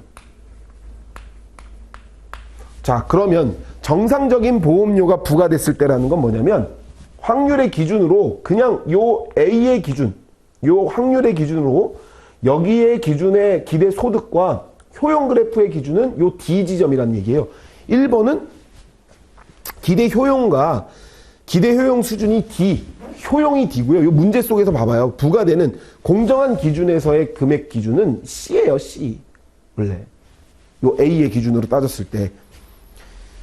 C가 정확한 기대 소득에 따른 보험료예요. 기대 소득에 따른 요 C 부분이 기대 소득에 따른 부분이에요. 그리고 확률에 기초한 거기 때문에 그래요. 확률에 기초한 기준으로 따지면 한번 이제 계산을 해봐요. 확률에 기초한 기준으로 산출하면 뭐냐면 얘 보유 자산이 50이에요. 그런데 사고 발생의 확률은 20%예요. 근데 사고가 발생하면 10이 돼요. 다시 말하면 얘 지금 갖고 있는 소득의 기준은 50인데 사고가 나면 10이 돼요. 그럼 총 손해가 얼만큼 생기는 거예요? 40의 손해가 생기는 거예요. 그죠? 근데 이 40의 손해가 생겨날 확률이 몇 프로냐면 0. 사고 발생 확률이 0.2지. 확률이 2라 그랬으니까. 그러면 8이 뭐냐면 요게 정당한 보험료 구간이에요. 8. 그럼 A는 사실 얼마냐면 답이 42예요. 네. 구할 수 있죠, 이거. 어렵지 않죠. 왜냐면 50에서 사고가 나서 줄어들 때의 가치가 그 손해의 크기가 이만큼이란 얘기예요. 그럼 그 발생 확률이 2니까 8이에요, 8. 자, 그럼 여기서 이제 뭘 구할 수 있냐면 이 기대 효용 이론은 뭘 설명하냐면 네가 느끼는 효용, 이거 기대 효용 이론 설명하면 간략하게 설명을 하면 효용의 가치는 시간이 지나면 이 금액이 올라간다고 늘어나는 게 아니란 얘기예요. 봐봐요. 재산이 늘어나야 되잖아, 이렇게. 재산이 커지고 있죠? 재산은 커지는데, 그럼 우리 기대 소득의 기준으로는 기대 소득이 이렇게 쭉 증가해야 되는 거예요.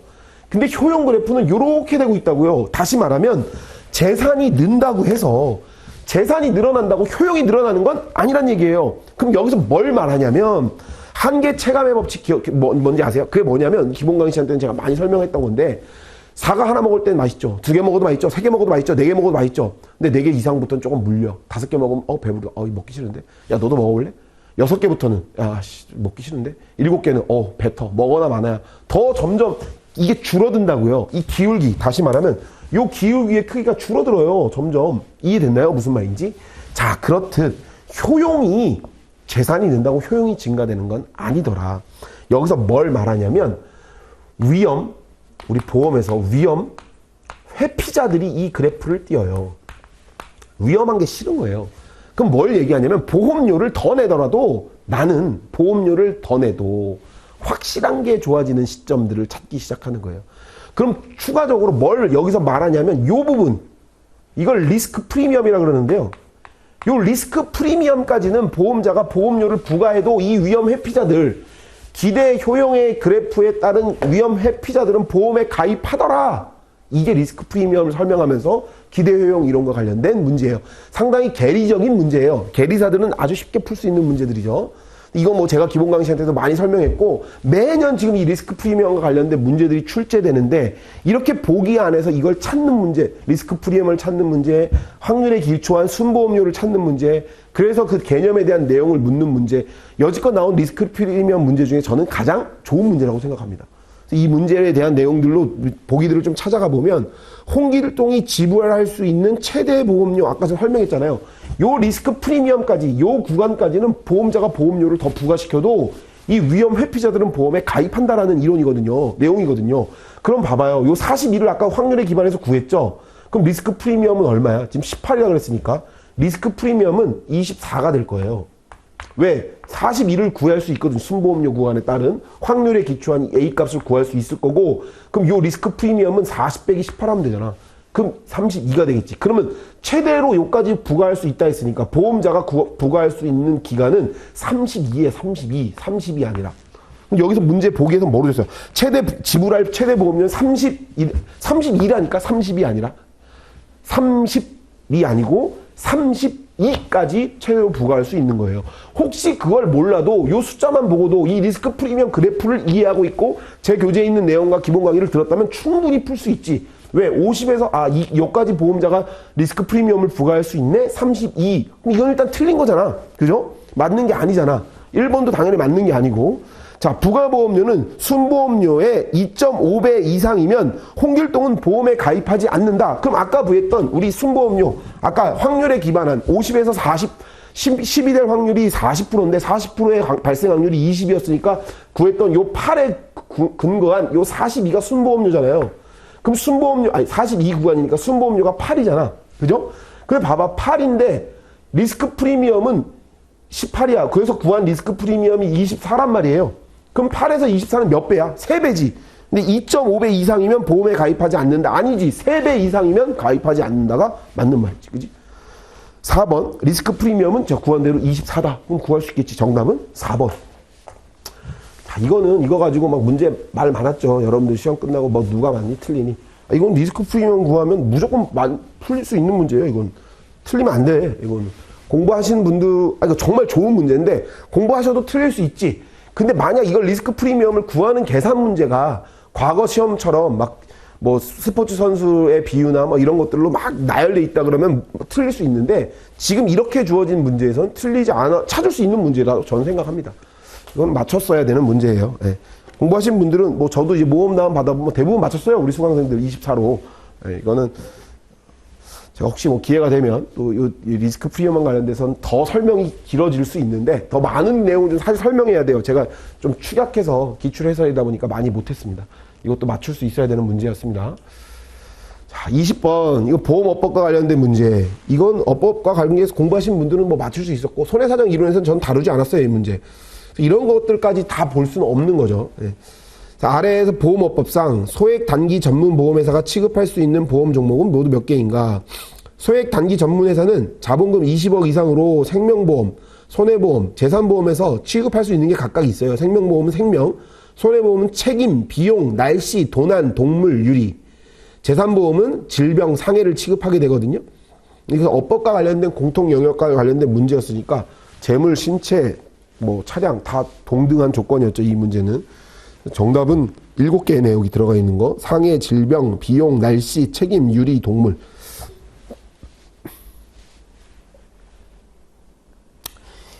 자, 21번. 다음 중 추정 전손으로 보험금 청구 시 피보험자가 보험의 목적에 대한 전부의 권리를 보험자에게 양도하는 의사표시. 보험계약법 시간에 여러분들 해상보험 공부하면 많이 공부하셨죠. 이거 위부와 관련된 내용이죠. 위부는 뭐 추정정선 뭐 이거는 뭐 설명 안 해도 이거는 그냥 풀 수 있는 문제. 너무 기초적인 문제. 그리고 위부와 관련된 나머지 뭐 해설과 내용들이 뭐 계약법과 관련된 걸로 어렵게 문제 나오면 나올 수도 있겠지만 이거는 뭐 그냥 풀 수 있는 문제. 1초 만에 맞추는 문제. 자, 22번. 다음 중 띄어쓰기 안 됐네. 다음 중 보험계약의 인적계약 특성을 설명하고 있는 것은, 자, 인적계약이 뭔지를 좀 알면 그냥 풀 수 있는 문제예요. 이것도 계약법적인 문제지만, 자, 사람에 따라서 내용이 달라질 수 있는 거예요. 한번 상식적으로 생각해도 이해할 수 있겠지. 여기 인적계약의 특성 이렇게 해놓고 이 인적이 무슨 말인지 모르겠다. 그러니까 사람에 따라 달라지는 내용이에요. 이거 기본 강의 시간 교재에도 그대로 있는 내용이니까 누구냐에 따라 달라져요, 보험계약은. 다시 말하면 건강한 위험체와 건강하지 않은 위험체는 보험계약이 달라질 수 있겠죠. 사고를 많이 일으킬 것 같은 사람과 사고가 일으키지 않은 사람의 통계적인 기준에 따른 보험료의 산출 기준은 당연히 달라질 수밖에 없겠죠. 사람에 따라 달라질 수 있다는 얘기예요. 그거 찾아보면 정답 그냥 쉽게 풀 수 있겠지. 동일한 보험 목적물이라도 보험계약자나 피보험자가 누구냐에 따라 사람에 따라 달라진다는 얘기예요. 손해 발생 사실의 위험이 달라지기 때문에 보험계약이 내용이 달라질 수 있다. 여러분들 자동차 보험 똑같은 사람이라 하더라도요, 과거 기록과 데이터에 따라서 당연히 보험료가 달라져요. 사고가 많이 났던 사람은 당연히 보험료를 비싸게 받아야 될 거예요. 그런데 사고가 많이 나지 않은 사람들은 당연히 보험료를 많이 안 받겠지. 자, 똑같은 자동차 사고에 자동차 보험에 똑같은 담보를 가입하는데 사람이 누구냐에 따라 보험료가 다른 거잖아요. 같은 거예요. 똑같은 24살짜리에 생명보험 계약을 맺는데 동일하게 나이나 몸무게, 체질상으로 보면 똑같아요, 둘은. 그런데 내용을 보니 24살짜리 한 명은 매일매일 운동하고요, 건강한 위험체예요. 근데 알고 봤더니 우와, 유전 질환이 되게 많네. 아빠도 당뇨, 암, 뭐 여러 가지 엄청 많아. 막 30살의 뭐 내용도 과거력을 보니까. 그리고 맨날 술 먹고 담배 피고 그래요. 이런 경우하고 아무런 과거 병력도 없고 술도 안 먹고 담배도 안 피고 정상적인 것, 이 위험체의 기준은 당연히 다를 거 아니에요. 똑같은 조건의 상명보험, 상해보험 계약을 맺어도 차이가 생겨날 수 있는 거란 얘기예요. 사람에 따라 달라지는 거 당연한 거지. 이거 너무 기초적인 거. 만약 이거 기본계사를 못 보고 그냥 자기가 공부가 안 된 사람도 국어 능력이 뛰어난 사람들은 그냥 풀 수 있는 문제. 예, 당연히 맞아야 된다는 얘기예요. 공부하셨던 분들이라면. 이거 가지고 틀렸는데 어려움니 많이 이런 말 하면 안 된다. 다음 주 우리나라 산업재해보상보험 제도에 관한 설명으로 올바르지 않은 것은, 자, 이것까지 다 일일이 설명하고 산재보험은 이렇다 저렇다 다 풀어갈 수는 없다. 아까 얘기했듯. 그럼 골라야지. 선별적으로 해야 되는데, 근데 이건 좀 2차를 공부하신 분들이나 책임근제 쪽 공부하셨으면 조금, 또는 실무를 조금 하셨으면 풀 수 있는 문제. 예. 아주 지엽적이고 어려운 문제는 아니었다. 그 중에서 일단 상시 5인, 지금 제 자동차 보험 교재에도 있죠. 1인 이상이에요. 1인 이상. 틀린 말이야. 정답은 4번인데 업무상 재해, 업무상 사고와 질병, 최근에 들어온 출퇴근으로 구분된다. 맞아요. 4번이. 예. 3번은 왜 틀렸냐면 이 분만급여 없어요. 이 분만급여라는 말은 없고. 그래서 요거에 대한 내용들은 뭐 맞으면 좋고, 세모라고 체크할까요? 뭐 근데 전혀 생뚱맞은 내용이나 어려운 부분들은 아니었다. 이 문제 중에서는 그나마 우리와 조금 관계가 있었다. 우리 2차 시험과도 관계 있고, 산재는 뭐 자동차뿐만 아니라 책임근제 공부하시는 분들은 많이 다루잖아요. 그와 관련된 내용들, 추가된 초과 손해들을 보상하는 자동차 보험도 일부 나오고요. 요거는 좀 풀 수 있었던 문제였다. 그 중에서도. 24번. 아래 주택화재보험 보통 약관상 담보손해는 담보손해로 모두 고르면, 일단 주택화재보험은 화재, 파열, 폭발을 담보합니다. 지진은 면책이에요. 그래서 정답은 3번인데, 이것도 뭐 열거 책임주의의 수정 이론인 위험 보편의 원칙을 공부하면서 우리가 사실 좀 봤었던 부분들이에요. 그래서 봤던 부분들이라 화재, 폭발, 파열, 주택화재보험에서는 이걸 담보해 줍니다. 네, 지진은 담보 안 되고. 자, 24번. 또 세모. 네, 세모. 자, 25번. 아래는 홍길동이 동일한 피보험이익에 대하여 3개의 보험사와 체결한 보험계약의 내용이다. 사고 발생 시 보험가액이 12억이었고 손해액이 6억일 때 독립책임액 방식을 적용하면 보험사별 각각 금액이 얼마인가? 자, 이거 타보험 조항과 관계된 문제고, 이것도 뭐 수차례 문제 풀어봤던 문제인데, 타보험 조항과 아더 인슈어와 관련된 문제, 다른 보험들이 있을 때 어떻게 할 거니? 아이고, 자꾸 타 조항이 남았어. 타보험 조항, 다른 보험과의 관계들에 대한 약관의 규정이죠, 이거는. 근데 그 약관의 규정이 뭐로 되어 있다? 독립책임액으로 되어 있다. 그러면 일단 우리 상법에서 두고 있는 비례분담에 대한 내용들로 좀 봐야 돼요. 일단 여기 보면 실손보상, 비례보상, 요구 부보 비율을 다 둔 내용들이에요. 그럼 각각의 내용들의 책임들을 각각 먼저 따져보는 거야. 2억 원 실손이라고 그랬는데 일단 보험 가액이 12억이에요. 근데 보험 가액이 12억인데 보험 가입 금액은 2억이야. 그러면 여기에서 손해가 6억 났대요. 그러면 6억의 손해가 났으면 이 비율로 따지면 얼마 줘야 되냐면요. 6억 비례 분담으로 한다 그러면 비례 분담으로 따지면 요 비율만큼 줘야지. 근데 실손 보상에 대한 내용이 나와 있으니까 6억 한도 안에서 2억을 다 주는 거예요. 원래 이 비례 공식을 적용하지 않고. 이해됐나요? 무슨 말인지? 요 뒤에 문구를 잘 이해해야 돼. 실손 보상. 6억 한도 내에서 다 주겠다 이거예요. 을보험사는 4억 원인데 비례 보상한대요. 그럼 4억 원, 이건 이걸로 해야 돼. 12인데 보험 가입이 4억. 그리고 여기에 6억이에요. 그럼 이 비례 보상으로 하면 이거는 2억이에요, 2억. 이해되나요? 무슨 말인지? 자, 요거는 비례 보상을 해야 되는데 실손 보상 특약이 들어져 있으니까 이 6억 한도 내에서 그냥 2억을 주면 되는 거고, 이거는 비례 보상하래요. 6억의 손해가 났지만 12억의 가액인데 4억의 가입 금액을 넣었으니까 요 비율적으로 하면 여긴 4억에 2 하면 2억이에요. 이해됐나요? 무슨 말인지? 풀 수 있었을 것이고. 자, 세 번째는 가입 금액이 6억이야.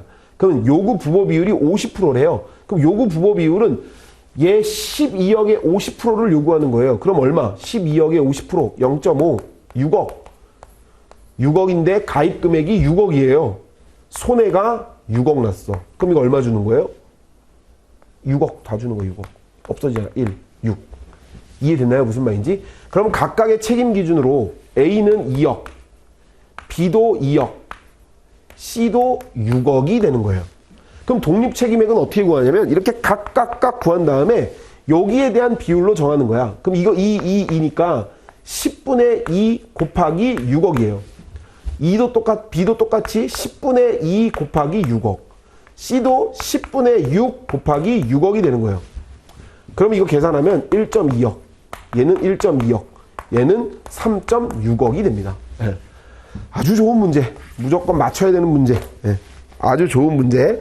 공동보험조항과 각각 실손보상에 따른 각각의 보험사의 비율을 구하고, 그리고 그 보험사마다의 책임액을 기준으로 비례분담하는 거. 가장 많이 사용되고 실무에서도 제일 많이 쓰는 타보험 조항이죠. 그러면 정답 몇 번이에요? 3번이네, 그죠? 1.2, 1.2, 3.6. 이것도 맞춰야 되는 문제. 자, 26번. 자, 이것도 아까 뭐 기대효용 이론하고 같이 또 조금 차이가 있었던 문제고, 자, 이것도 사실은 이제 여러분들이 이제 상식적으로 이해하면 좀 풀 수 있는 문제이기도 하고, 또 이제 구체적으로 내용을 풀이해도 좀 풀 수 있는 문제인데, 제가 좀 내용을 좀 설명을 할게요, 이것도. 자, 일단 내용 문제를 보면, A 회사는 공장에 10조를 투자하는 안을 검토하고 있다. 자, 1안은 한 지역에 10조를 전액하는 거고, 2안은 한 지역에 5조씩, 다시 말하면 두 군데의 기준을 각각 적용해서 투자하는 거예요. 지역별로 사고 발생의 확률이나 이 내용들은 독립적인데 사고 발생의 투자 금액은 전부 멸실한대요. 사고가 발생했을 때. 다시 말하면 뭐 중간에 분손 이런 건 없다는 얘기야. 분손은 없고 전부가 손해가 발생할 때 리스크의 관리 관점에서 설명이 올바르지 않은 것은, 자, 이거 한번 설명을 해드릴게요, 제가. 왜 안 열리냐?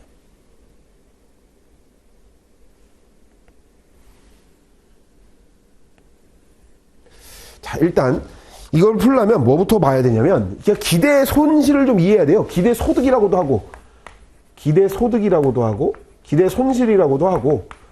자, 이거 뭐 표준 편차와 관련된 문제이기도 하고, 뭐 복합적으로 여러 개 많이 들어가 있어요, 이거.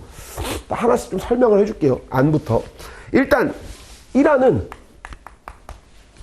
한 곳에 몰빵 10조. 2안은 5조 각각 분산 투자예요. 분산 투자. 근데 우리 여러분들 들어보셨겠지만 상식적으로 분산 투자가 좋지. 리스크 관리 면에서는 당연히 좋아요. 그 내용을 설명 한번 해보자고요. 문제 1번은 기대 손실 면에서 1안이 유리하다 이랬는데 한번 봅시다. 그 실제로 그런지. 기대 손실은 말 그대로 확률에 기반해서 기대 손실을 구해야 되는데 확률은 똑같다 그랬잖아요. 얘네 둘 다 공이. 얘네 둘이 그냥 우리가 그럼 임의의 숫자를 한번 정해보자고요. 사고 발생의 확률이 10%라고 해봅시다. 그런데 10%의 손실이 발생하는데 10%의 손실이 발생했을 때 전부 멸실한다라고 가정하면, 그럼 한번 생각해봐요.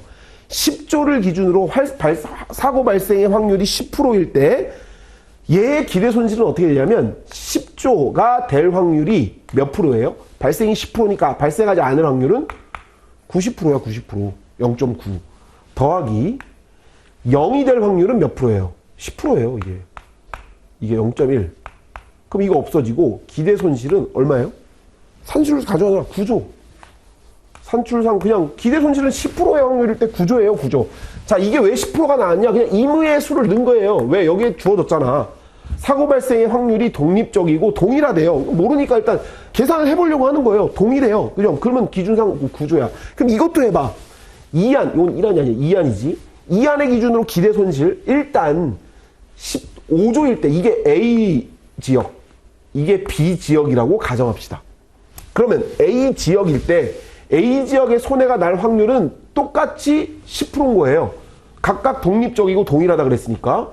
그럼 5조가 될 확률은 곱하기 0.9 더하기 손해가 확 날 수도 있는 0이 될 확률은 곱하기 0.10%가 되겠지. 그럼 이거 얼마예요? 4.5조. 얘는 똑같아. 이 B지역도 사고가 날 확률은 사고가 안 날 확률은 90%. 사고가 날 확률은 10%. 그럼 여기도 4.5. 그럼 질문. 이 기대소득 두 개를 더하면 9조예요. 얘도 똑같이. 다시 말하면 기대소득은 9조로 똑같아. 1번은 틀린 말이에요. 그죠? 정답이 1번이야. 틀린 말이야, 1번은. 말했잖아. 기대소득은 동일하다니까? 기대손실은? 근데 손실의 변동성 면에서 이안이 유리하다. 맞지? 봐봐요. 계산상으로 한번 생각해봐요. 손실의 내용상으로 따지면 잠깐만.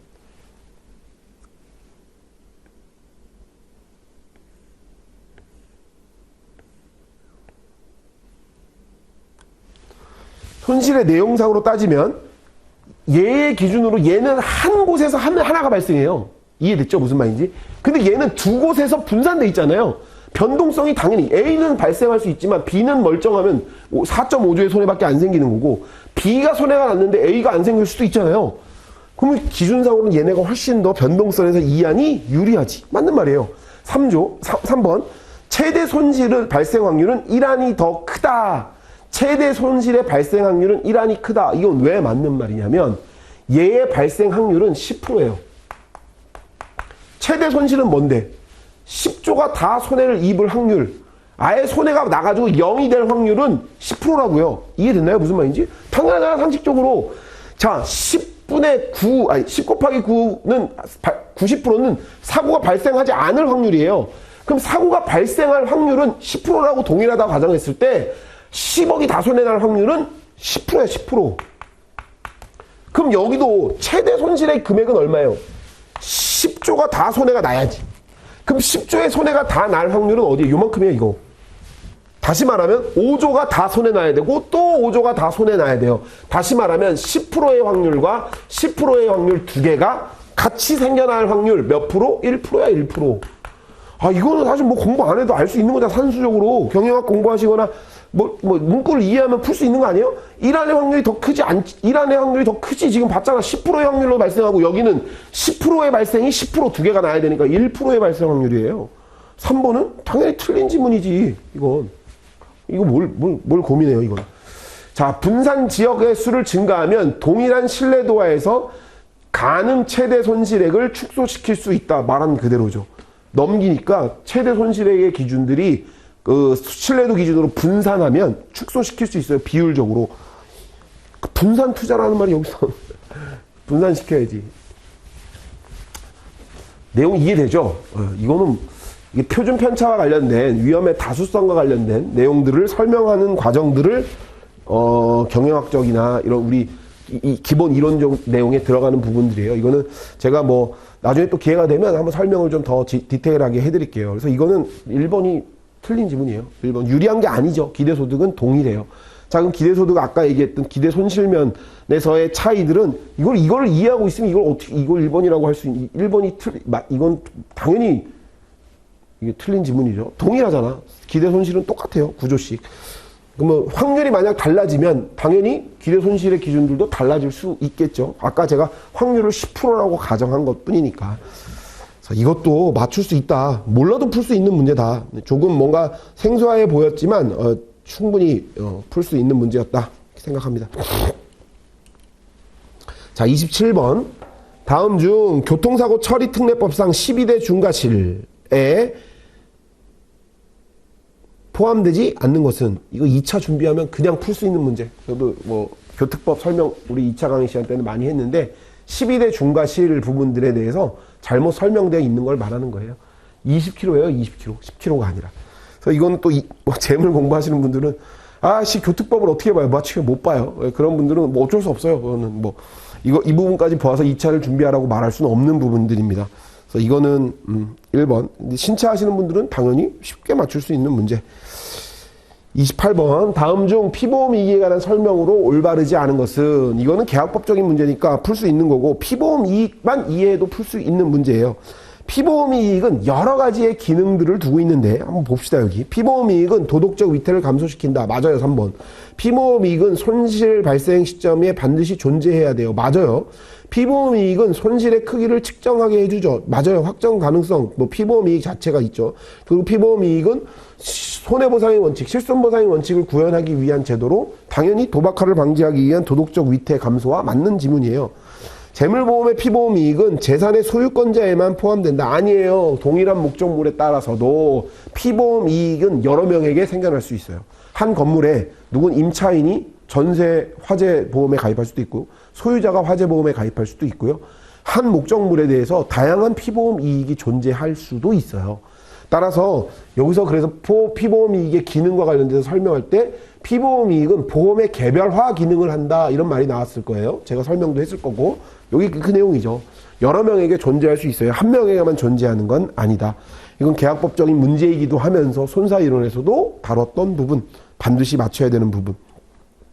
자, 이거를 틀렸어요. 예를 들어서 지금 28번의 문제를 틀렸는데 아까 우리가 살펴본 26번의 뭐 여러분들 말 많이 많았는데 뭐 우리 학원뿐만 아니라 뭐 다른 학원에서도 말 많았겠죠. 이 26번 문제를 틀렸어요. 또 28번 아까 좀 전에 말했던 이 문제를 맞췄어. 그럼 오케이인데 이거 틀려놓고 이건 틀렸니 뭐 이런 문제를 뭐 손사이론 시간에 왜 내가지고 출제자들 뭐 약 먹었 이런 얘기도 엄청 하는데 그런 말 하지 마요.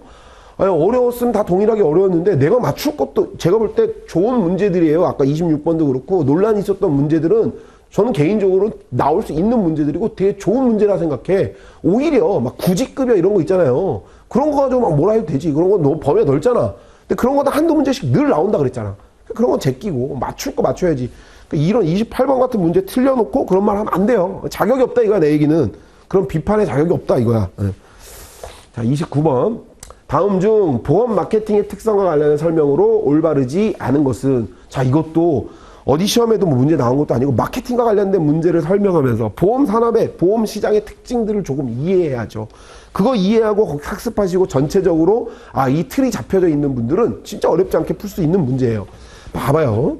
보험 산업의 가치 사슬에서 판매가 차지하는 비중은 다른 산업에 비해 판매 비중이 높고 사업비에 높고 판매 비용도 상당하다. 가치 사슬, 이거 처음 나오는 단어예요. 그죠?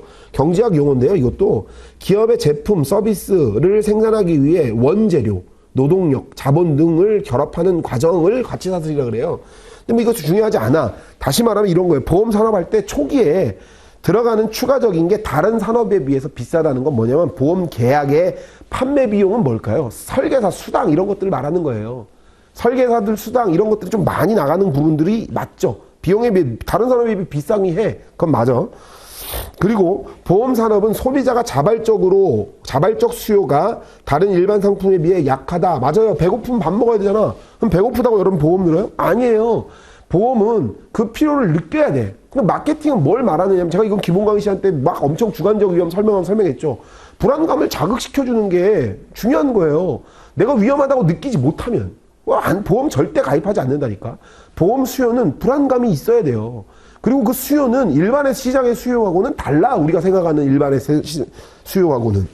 보험 상품은 원가가 먼저 확정되고, 이게 틀린 말이지. 원가는 먼저 확정되지 않아요. 보험 시장은 원가가 나중에 결정돼요. 다시 말하면 보험 측정된 게 사고가 다 나가지고 끝난 다음 사후 확정되는 게 보험이에요. 그럼 사후 확정되면 그건 뭐가 될까? 차기 년도에 반영되겠죠.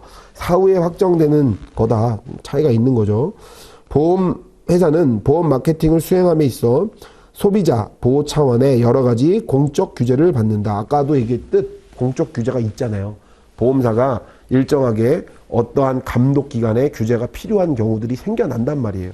자, 이거는 뭐 이거 하나하나의 문맥들이 전 보험 기관의 우리 손해사정 이론에 제가 처음부터 뭐 보험 시장까지 설명할 때 다 들어있는 내용들이에요. 이걸 어떻게 하나하나씩 이 문구 자 체크 원가 확정 밑줄 이렇게 안 했죠. 저 전체적으로 내용을 설명하고 이해하신 분들은 찾아갈 수 있는 문제. 그래서 뭔가 문제 조건을 주어지고 이거 암기하세요 밑줄 주세요 이해가 없이 이런 거 하면 안 돼요. 손해사정 이론은 전체적인 여기 봐봐 이 내용의 문구가 되게 많은 포괄적인 내용을 포함하고 있거든요. 이것도 저하고 학습하신 분들은 당연히 맞춰야 할 문제라고 저는 생각합니다.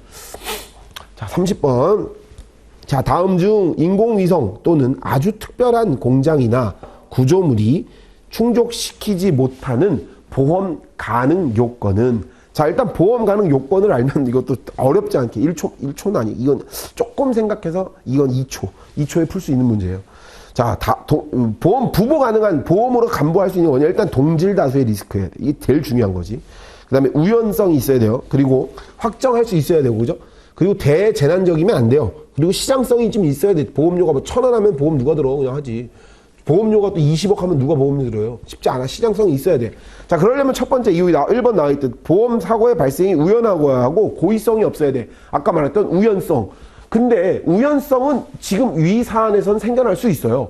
다시 말하면 인공위성이나 아주 특별한 공장의 구조물들 뭐 없어. 이거는 뭐 통계가 없단 말이지.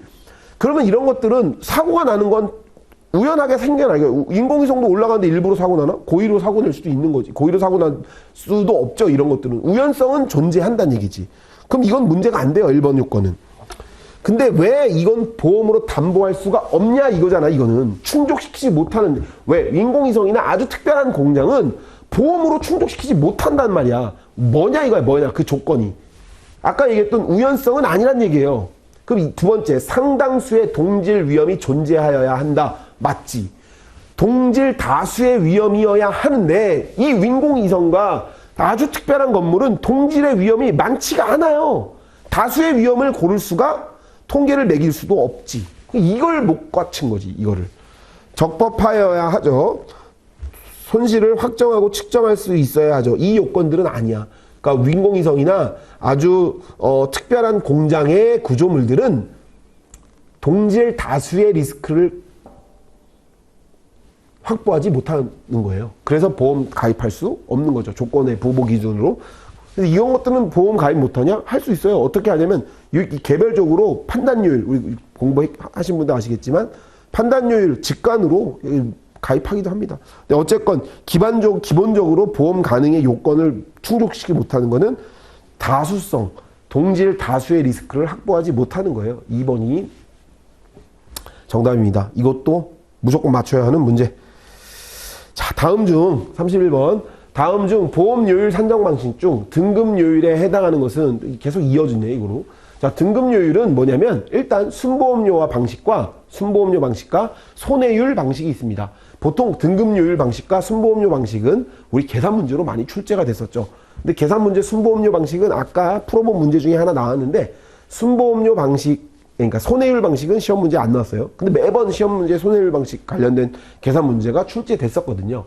나머지 2, 3, 4는 전부 다 등급요율과 나뉘어지는 이 세 가지는 개별요율이에요. 개별요율. 통으로 묻는 문제가 나왔죠. 과거에는 개별요율 중에서 해당하지 않는 것은 뭐 이렇게 출제가 됐었고요. 이것도 1초 만에 풀 수 있는 문제 공부하셨던 분들은 정말 어렵지 않은 문제다. 이거 틀리고 어렵다 말다 이런 말 하면 안 된다. 자, 초과액 재보험 특약의 이익 수수료 조항에 따라 이익 수수료를 산출할 때 지출 항목에 포함되지 않는 것은 자, 지출 항목은 나가야 할 돈이잖아요. 그럼 여기서 한번 봐봐요. 나가야 될 수수료, 경비, 지급보험금 다 나갈 돈이고요. 전기 2월 미지급 보험금은 들어올 돈이에요. 이해됐나요? 무슨 말인지? 그러면 결국 나갈 돈들은 1, 2, 3번이고요. 들어올 돈들은 4번이에요. 다시 말하면 지출 항목은 1, 2, 3은 맞는 말이고 들어올 돈은 4번이다. 그래서 이건 틀린 문제, 정답은 4번이다. 이것도 뭐 맞출 수 있었고요. 이것도 제 교재에는 없는데 상식적으로 풀 수 있는 문제였다고 생각합니다.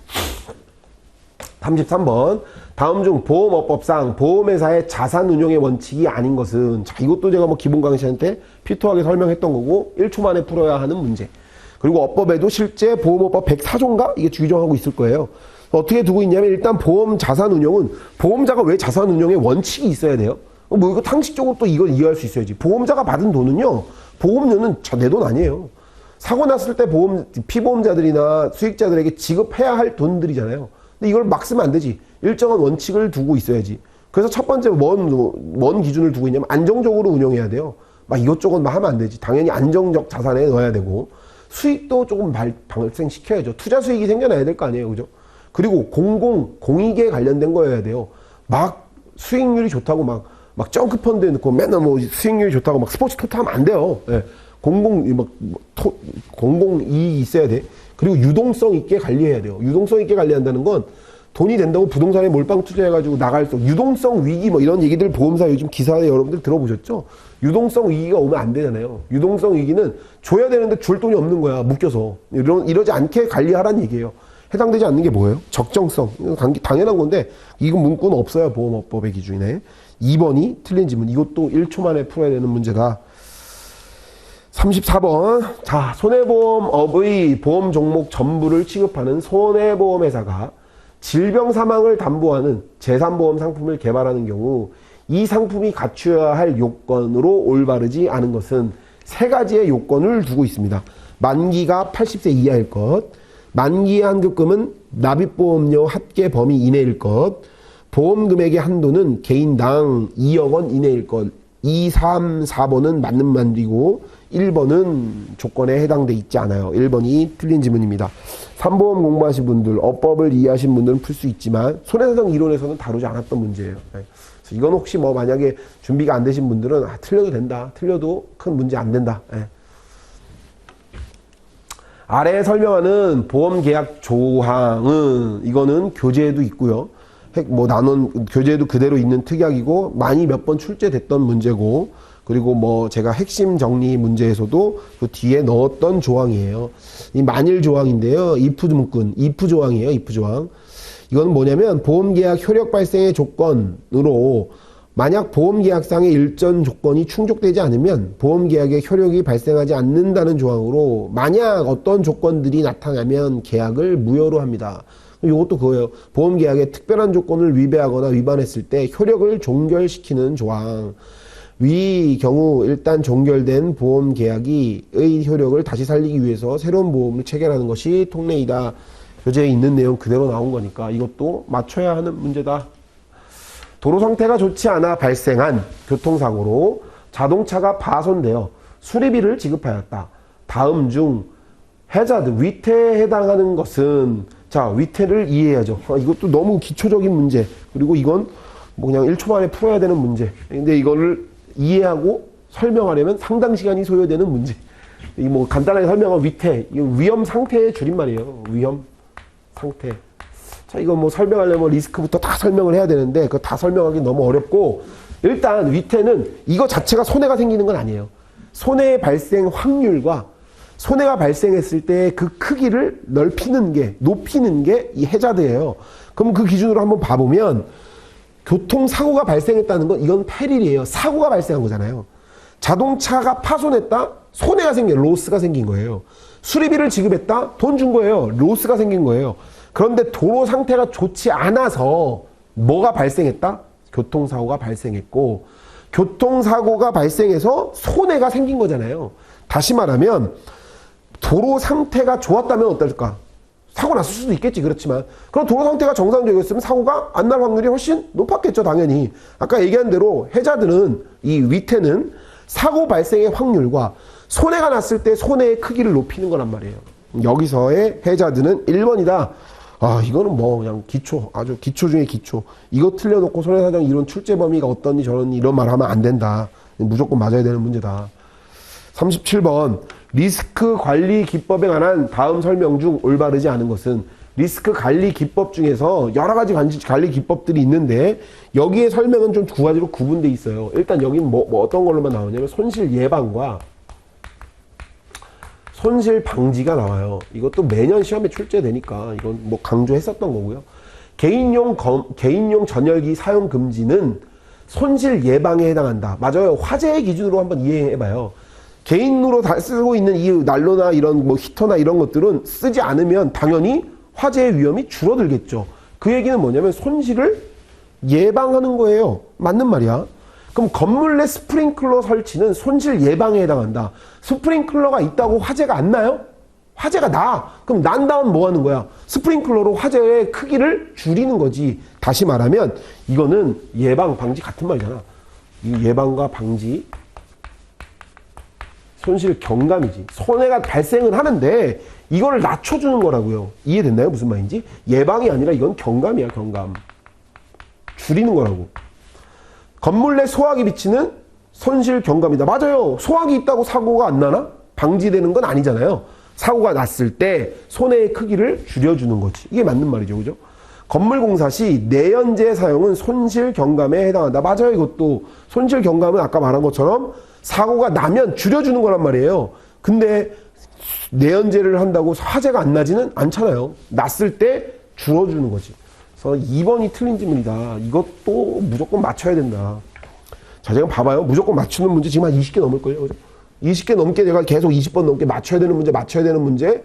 이거 틀리고 뭐 비판하면 안 된다라고 하는 문제가 반 이상이란 말이에요. 다시. 반 이상이면은 일단 제가 체크한 건 한 24개 정도 되더라고요. 무조건 되면. 그럼 무조건 맞춰야 되는 거 24개면 60점이에요. 근데 내가 공부하신 분들은 거기서 더 맞으셔야지. 아까 제가 했던 이건 세모, 이건 2차 공부하시면 맞출 수 있는 문제. 이런 문제가 보통 8문제 이렇게 돼요. 자, 그럼 봐봐. 그런 문제만 해도 30개가 넘어요. 해야 되는 기준들이. 근데 그것만 답은 아니지. 찍어서 맞출 수도 있잖아. 그런 것까지 고려하면 꽈락 나오기 쉽지 않다. 공부하신 분들. 60점 미만 나올 확률도 공부 안 한 거예요, 그냥. 저는 그렇게 생각합니다. 자, 다음 중 보험 요율 산정의 규제상 목적에 해당하지 않는 것은, 이것도 교재에 그대로 있고, 어법 공부하시면 충분히 풀 수 있는 문제인데, 손사 이론 시간에만 들어도 풀 수 있는 문제다. 일단, 크게 보험 요율 산정의 기준은 두 개로 나뉘어요. 감독 규제와 보험 경영상의 원칙이 있어요. 감독 규제는 뭐 때문에 감독상의 원칙은, 규제상의 원칙은 첫 번째, 충분해야 되고, 충분성을 갖춰야 되고, 그렇다고 과도하게 하면 안 돼요. 비과도성. 그리고 공평해야 돼요. 공평해야 된다는 건, 공평한 차별성이라는 건 각각 리스크에 대한 내용들을 차별적으로 해서는 안 된다는 내용이에요. 그럼 1, 3, 4는 맞는 거예요. 감독 규제.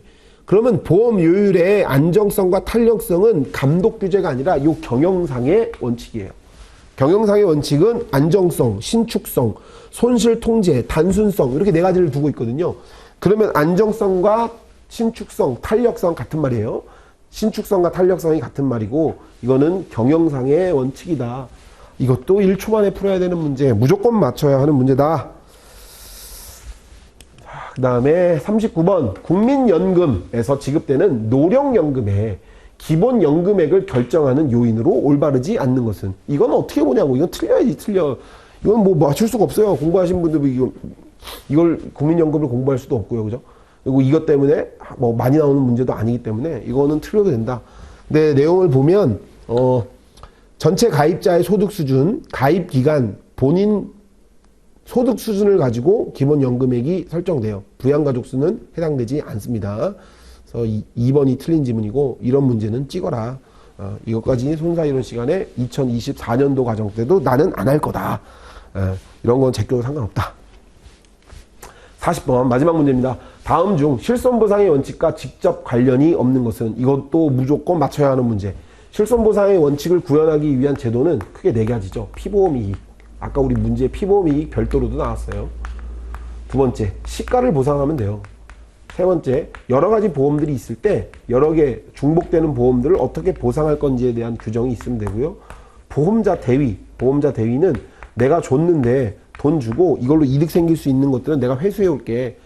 대위 취득하는 것들을 말해요. 이거와 관련된 약관의 규정들도 별도로 중복보험에 관한 약관 규정, 이게 타보험 조항, 아까 독립책임액, 이게 다 타보험 조항과 관계되는 거잖아요. 자, 이제 하나하나의 문제가 아니에요. 다 연계된다 이거죠. 손해사정 이론은. 지금 여기에 해당되지 않는 건 일단 1번이 있네요. 1번은 정답인데요. 이거와 관련된 내용들, 이거 알면 이거 하나하나가 시험 문제 다 나올 수도 있고, 엄청 기본 강의 시간 때 뭐 맨날 얘기했던 거니까요. 예. 틀리면 안 되는 문제입니다. 그래서 너무 일단 공부하시고 지금 2차 준비하고 계시는 분들은 너무 고생 많으셨고 좋은 결과 있기를 바라고요. 또 2024년도 과정을 준비하시는 분들이 이 강의를 좀 듣는다면 손해사정 이론에 아까 제가 계속 오면서 설명했지만 범위 되게 넓어요. 여러분들이 보셨듯이 관련된 법령만 한 6, 7개, 6, 7개가 뭐예요? 8개 막 이렇게 돼요.